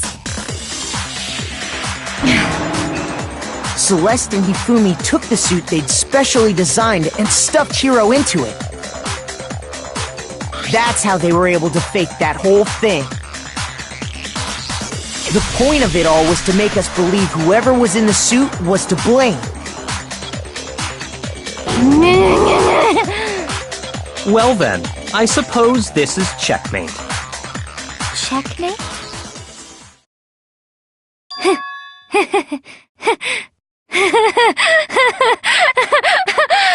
Don't make me laugh, you idiot! What do you mean, checkmate? Celeste? Clearly, you want to cram me into your little guilty box. Well, there's one little problem. Have you already forgotten what Hifumi told us as he lay dying?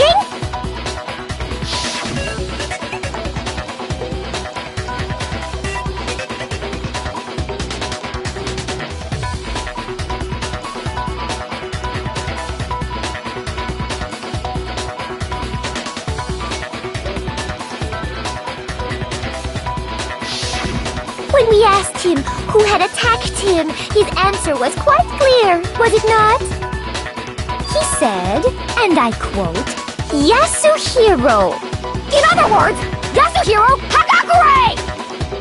Wait! But my name isn't really Yasuhiro! It's actually Taro! Your confusing statements don't make any sense. You're only making things more complicated. He did say Yasuhiro, but are we sure he was really pointing the finger at Hiro? What the hell are you talking about? I'll burn you alive! Kyoko, what do you mean by that? Think back to how Hifumi used to talk to us. How did he refer to each of us? I got it! That's right! Our last names! He called us all by our last names! Exactly. I know I heard him say Mr. Naegi more than once, for example. So if Hifumi did mean to say Hiro's name, he would have said his last name, Hagakure. I'm sure it was just incidental. By chance, his first name. Indecent? Don't talk. Random chance. Now isn't that a convenient explanation?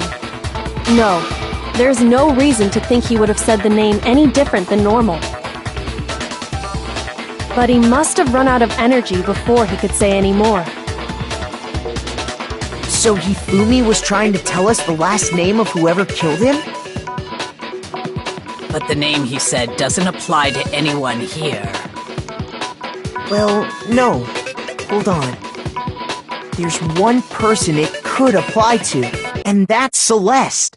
She never actually told us what her real name is.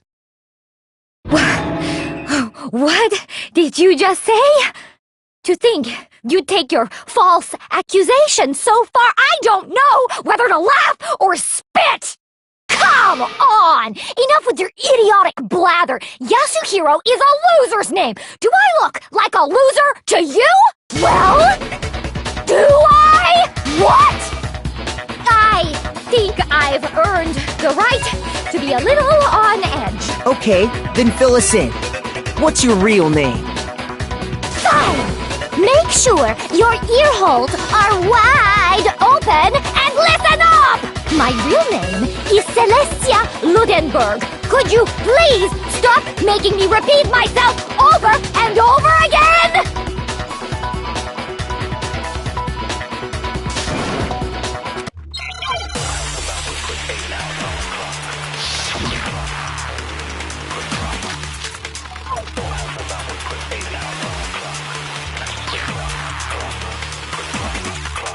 Hifumi was trying to tell us something. He wanted us to know the killer's last name, Yasuhiro. If there's one person here who might have that last name, It would have to be you, Celeste. You haven't told anyone what your real name is. How many times do I have to tell you? My name is... Celestia Ludenberg, god damn it! How long do you plan to go on pretending? I'm not pretending.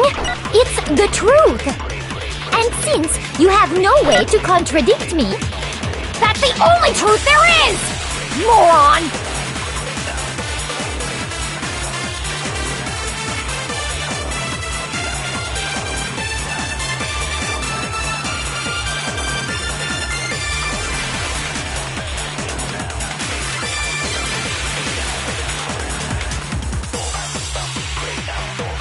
Hifumi was trying to tell us something.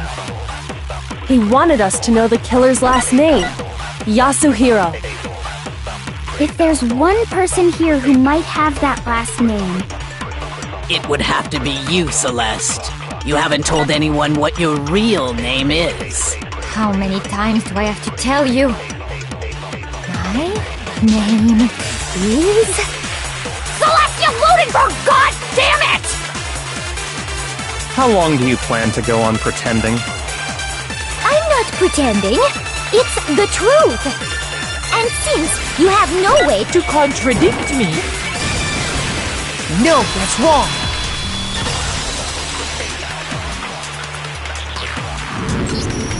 That's it!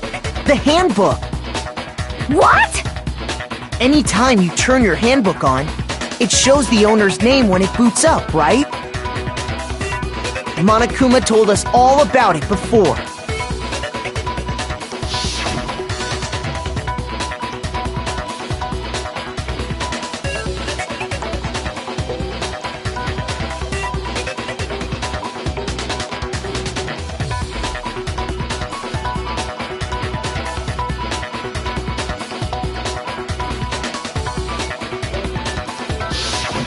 So all we have to do is check her handbook, and that'll clear up everything.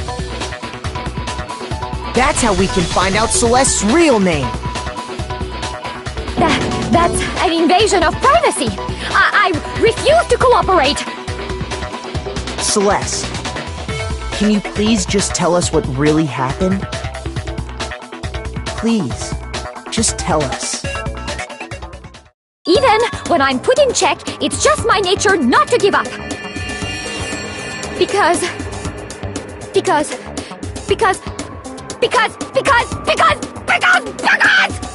the game's over, you never know what might happen. Fine then. Let me settle it. Let me go over the case again, from the beginning, and shed light on all your crimes. And that'll bring everything to an end.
killer is you! Before anything, the killer persuaded someone to help carry out the murder. And that person was...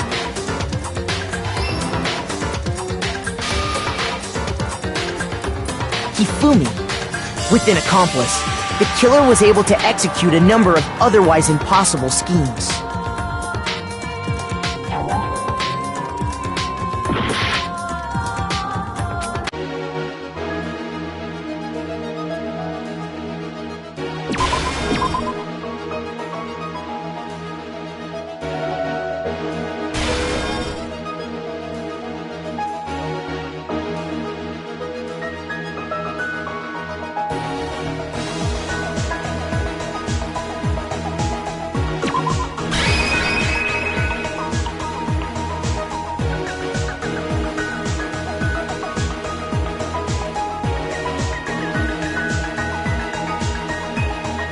Here's exactly what happened.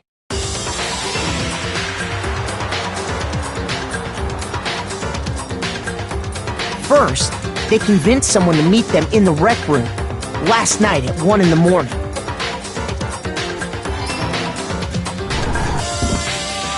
That someone they met with was Hiro. The murderous duo intended to pass Hiro off as the prime suspect. So when they met up with him, they drugged him, knocked him out, and stuffed him into the Robo-Justice suit.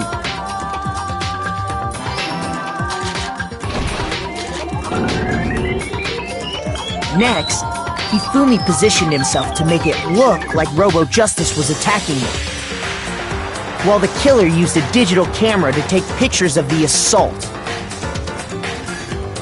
They did all this just to create evidence that would put the suspicion on Hiro. When they were done with him, they shoved him, still unconscious, into the pool room locker.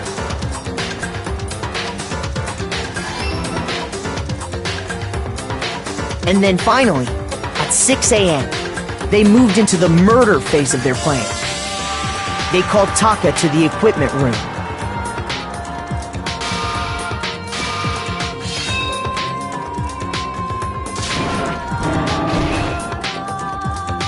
And that's where Hifumi killed him, making it the scene of the first murder. The murder weapon was Justice Hammer 4, which was left there in the equipment room. The reason Hammer number 4 was used was to create confusion about the order of the crimes.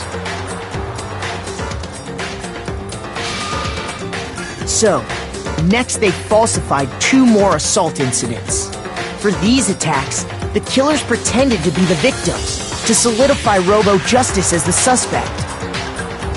The first fake incident was the attack in the rec room.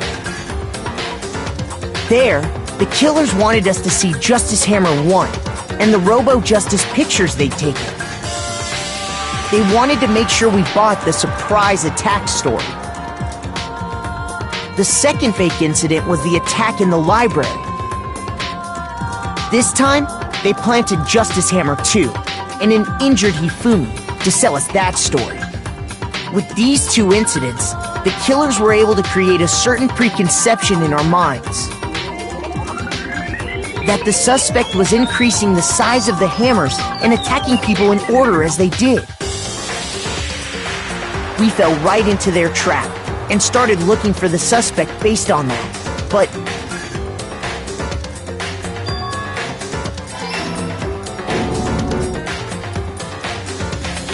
while we did that, we left Hifumi alone in the nurse's office. This was exactly what Hifumi was hoping for.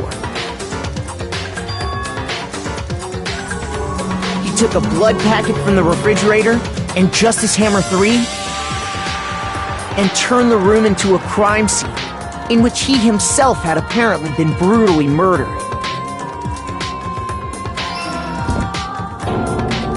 He let out a scream to draw us back, and when we returned, that's what we found. Meanwhile, the other group that had been out searching found Taka's body at the same time. So when we heard the body discovery announcement, we naturally assumed it was for Hifumi.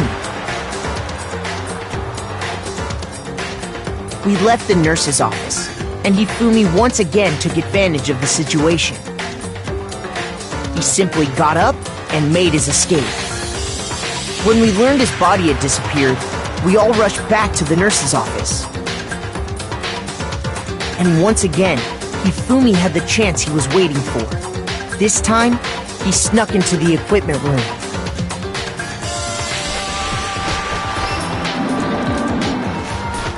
He wrapped Taka's body in a tarp and used the dolly to move it all the way down to the repository. That explains how each of the bodies disappeared. But even Hifumi didn't know what the true killer had in mind for their final act.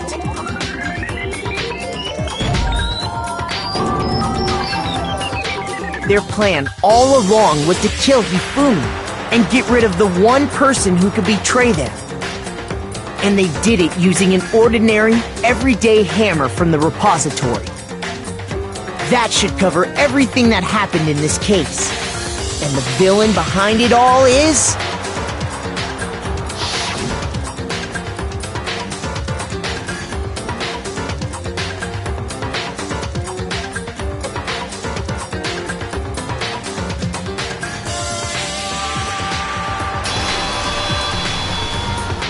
Celeste!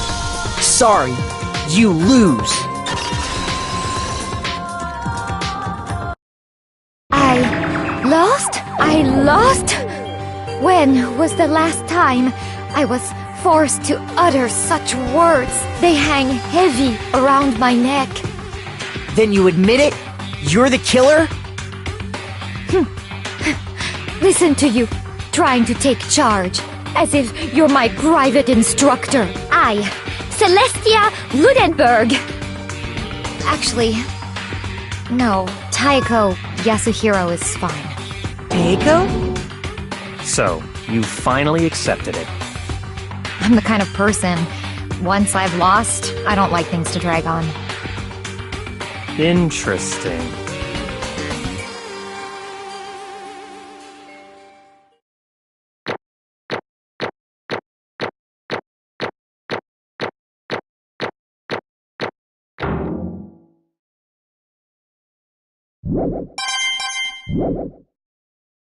Okay, Monokuma. I'm ready to begin. Or, no. I suppose this is the end, isn't it? It is indeed the moment we've all been waiting for. Time to vote. Okay? Okay. If you would, please locate your lever and cast your vote. And when the votes are tallied, who will become the blackened? Will you make the right choice or the dreadfully wrong one? What's it gonna be? What's it gonna be?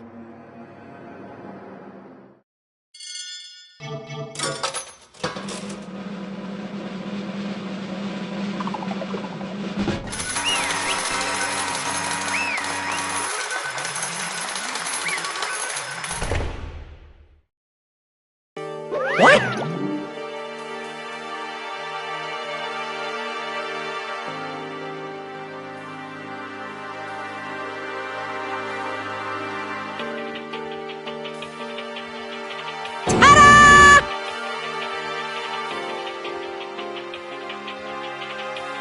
Honestly.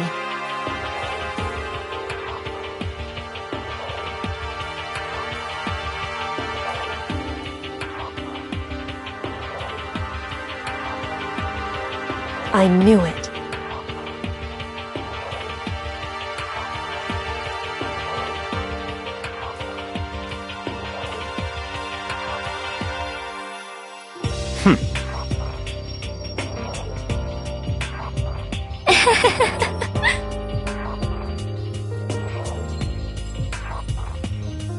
So then...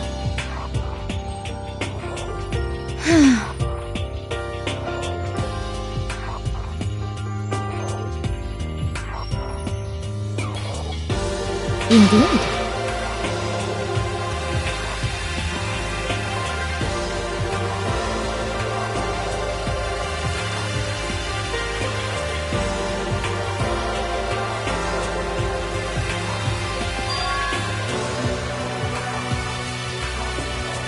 Say what? Just a second.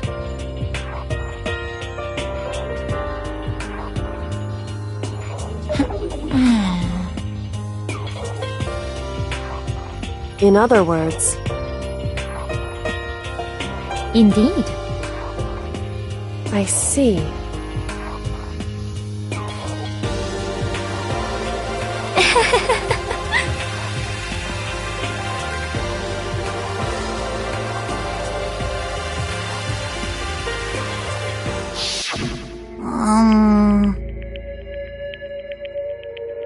Actually,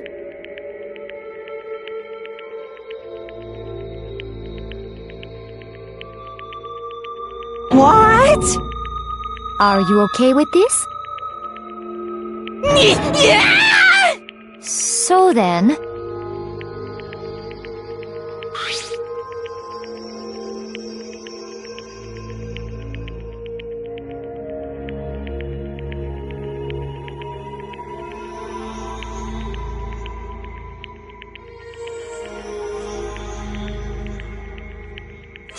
Damnation!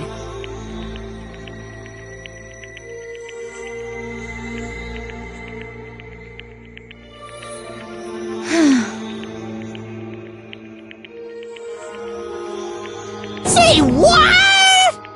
As for me... Oh, As for me...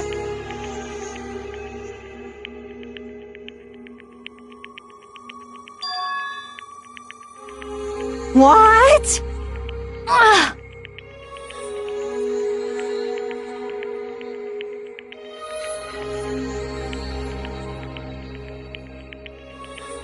Damnation!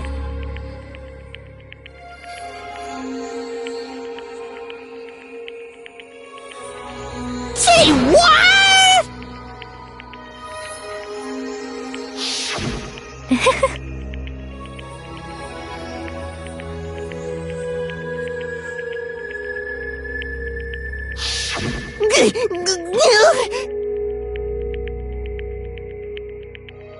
Completely unforgivable! Most unfortunate.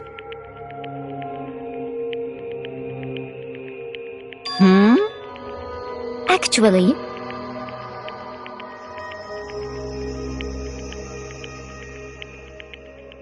What?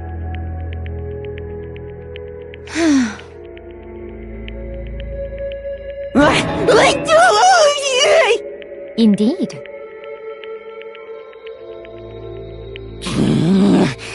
This is unforgivable!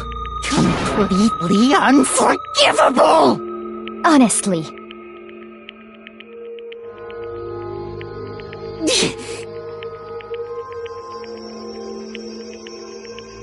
I swear I will save her! Actually,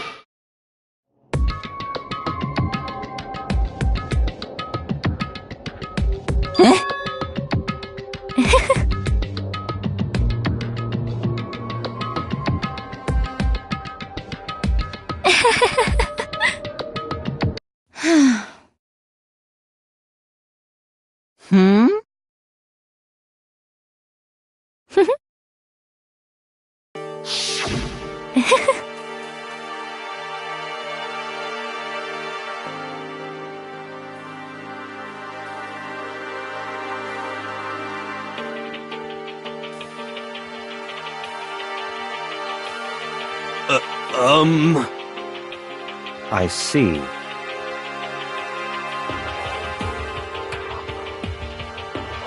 indeed.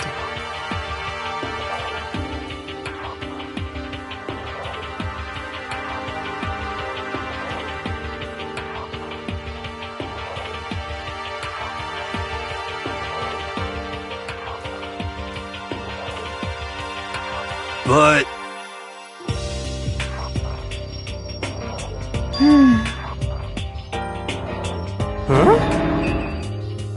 Let's see.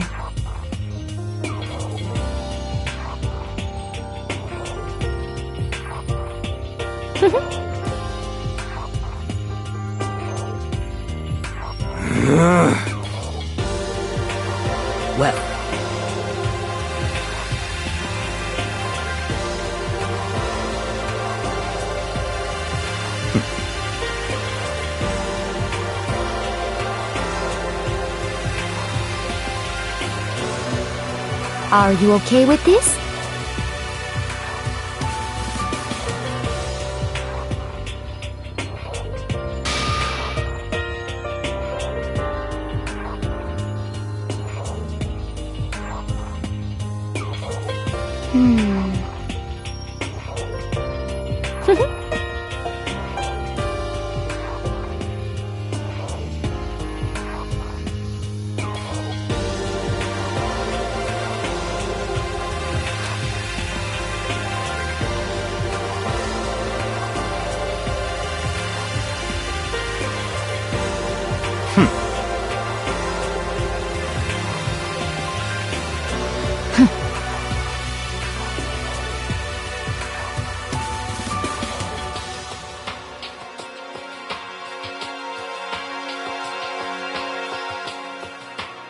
So in the end...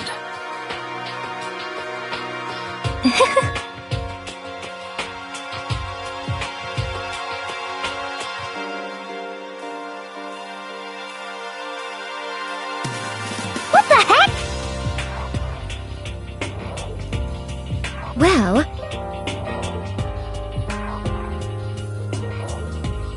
Don't be mean! I wonder about that.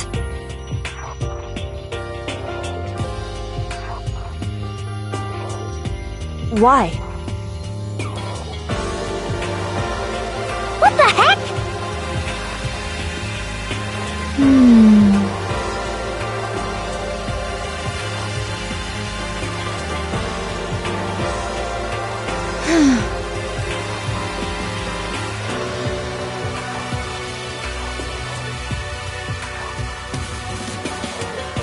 But...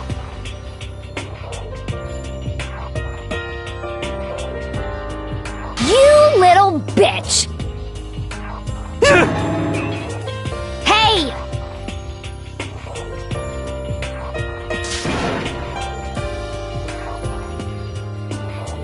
You little bitch!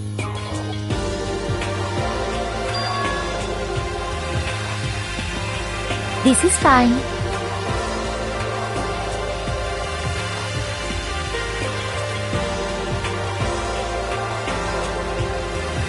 Honestly.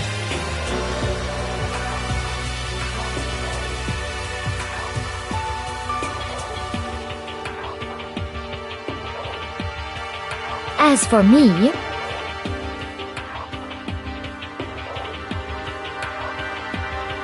isn't it wonderful?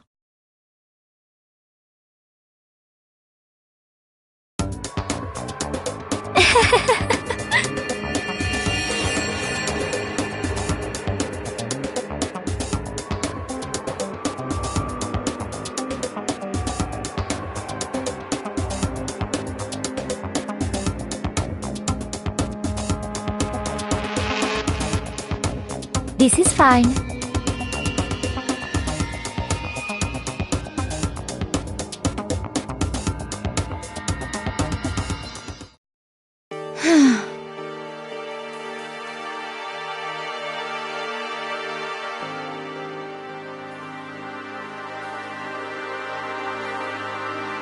There is nothing to be done.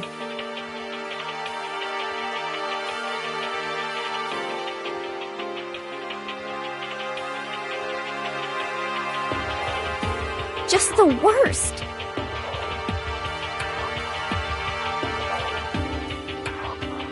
Oh!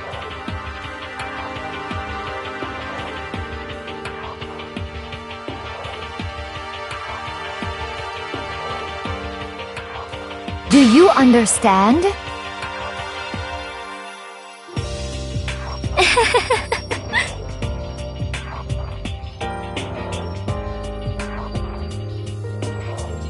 What is this?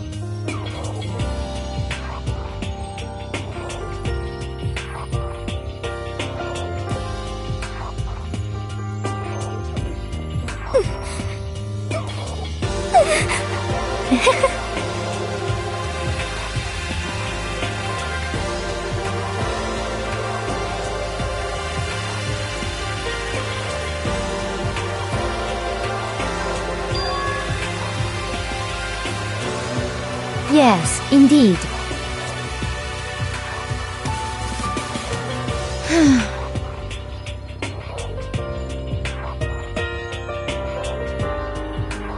Isn't it wonderful? Hey!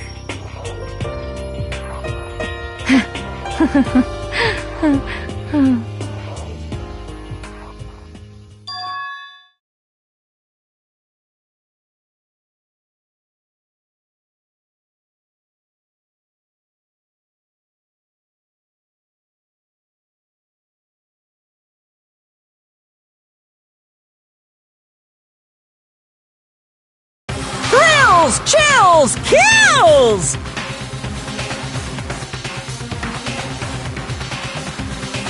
Now then, I've prepared a very special punishment!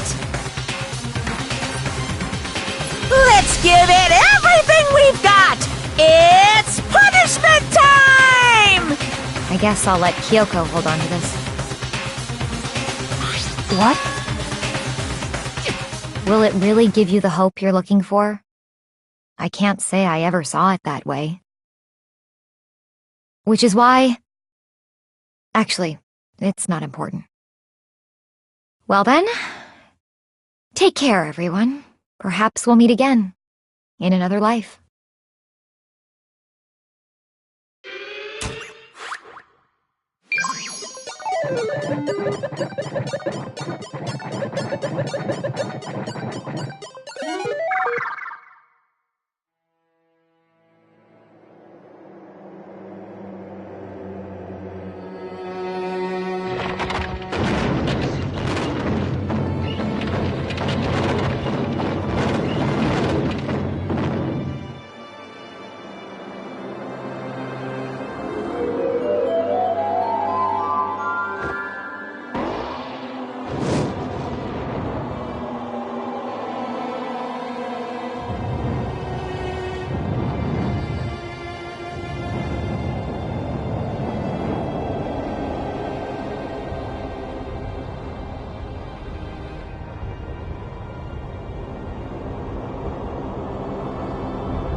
Extreme!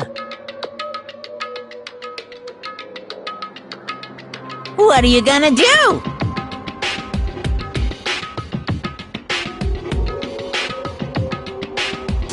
Let me out of here!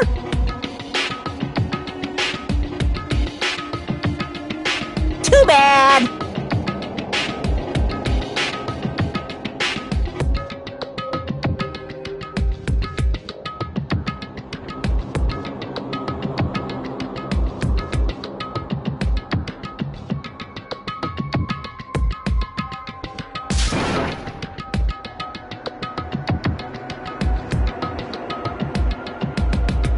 How strange.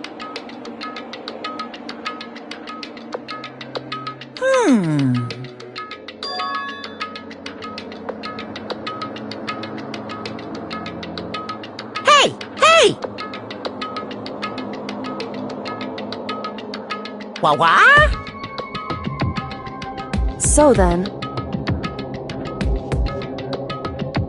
You... Ooh. Hey, Ooh, how exciting!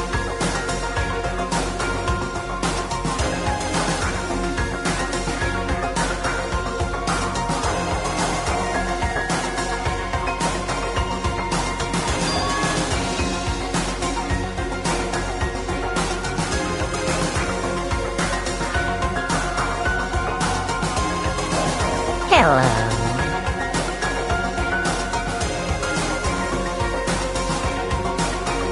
Well?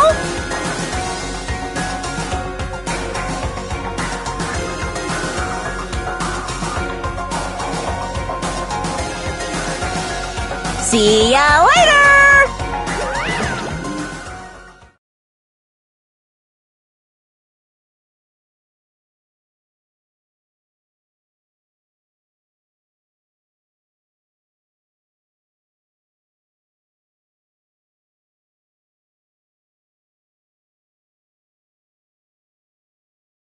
so...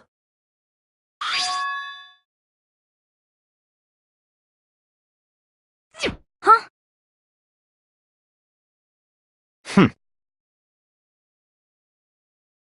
Hey,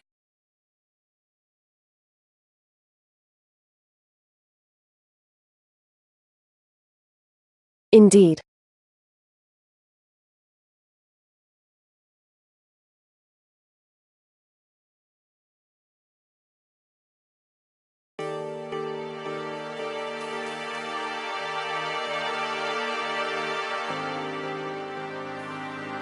Hey, What? so... Come on. What? Goodbye.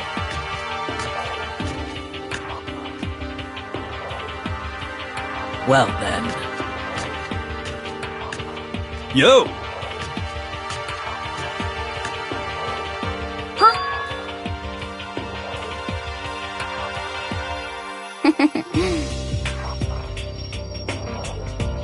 Okay.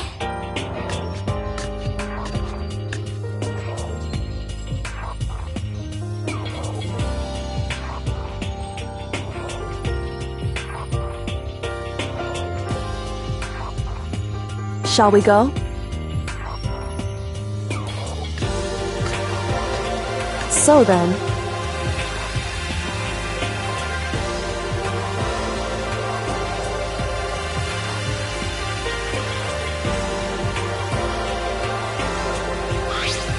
You really came.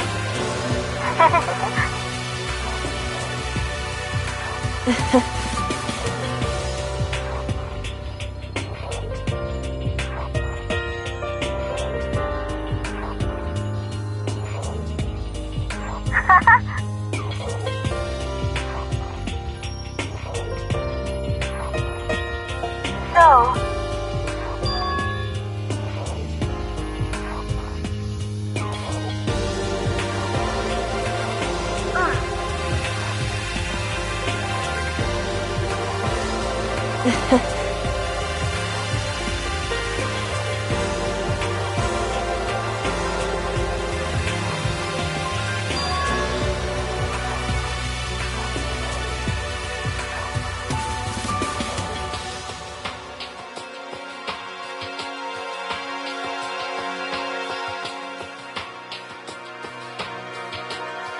you...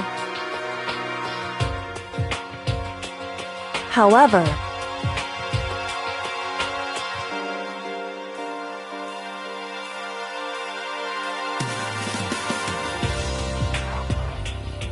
What?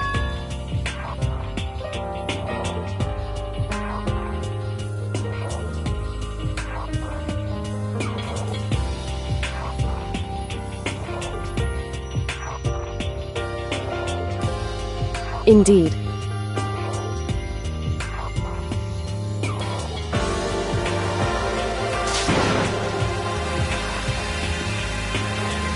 What?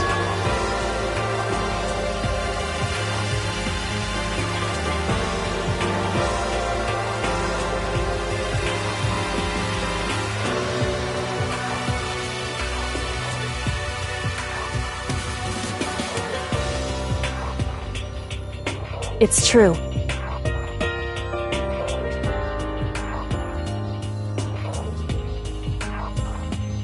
That's fine.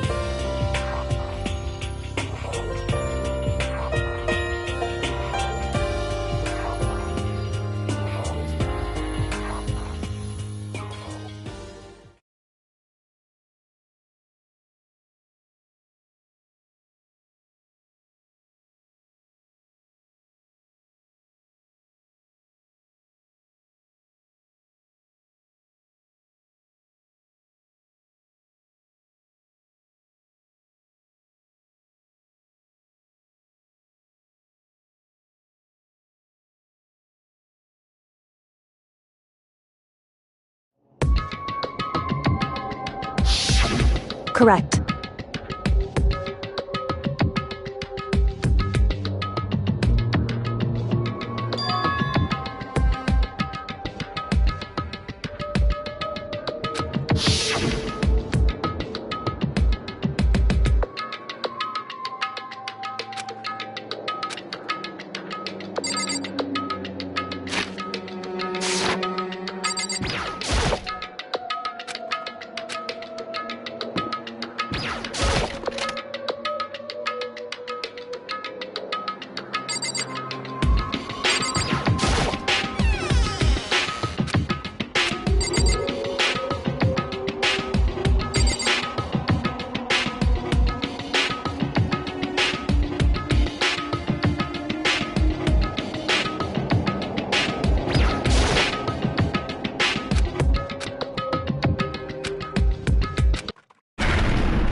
Correct.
Why, you...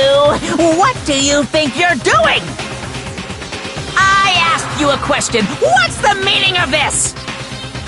How dare you defy me? This wasn't part of the deal!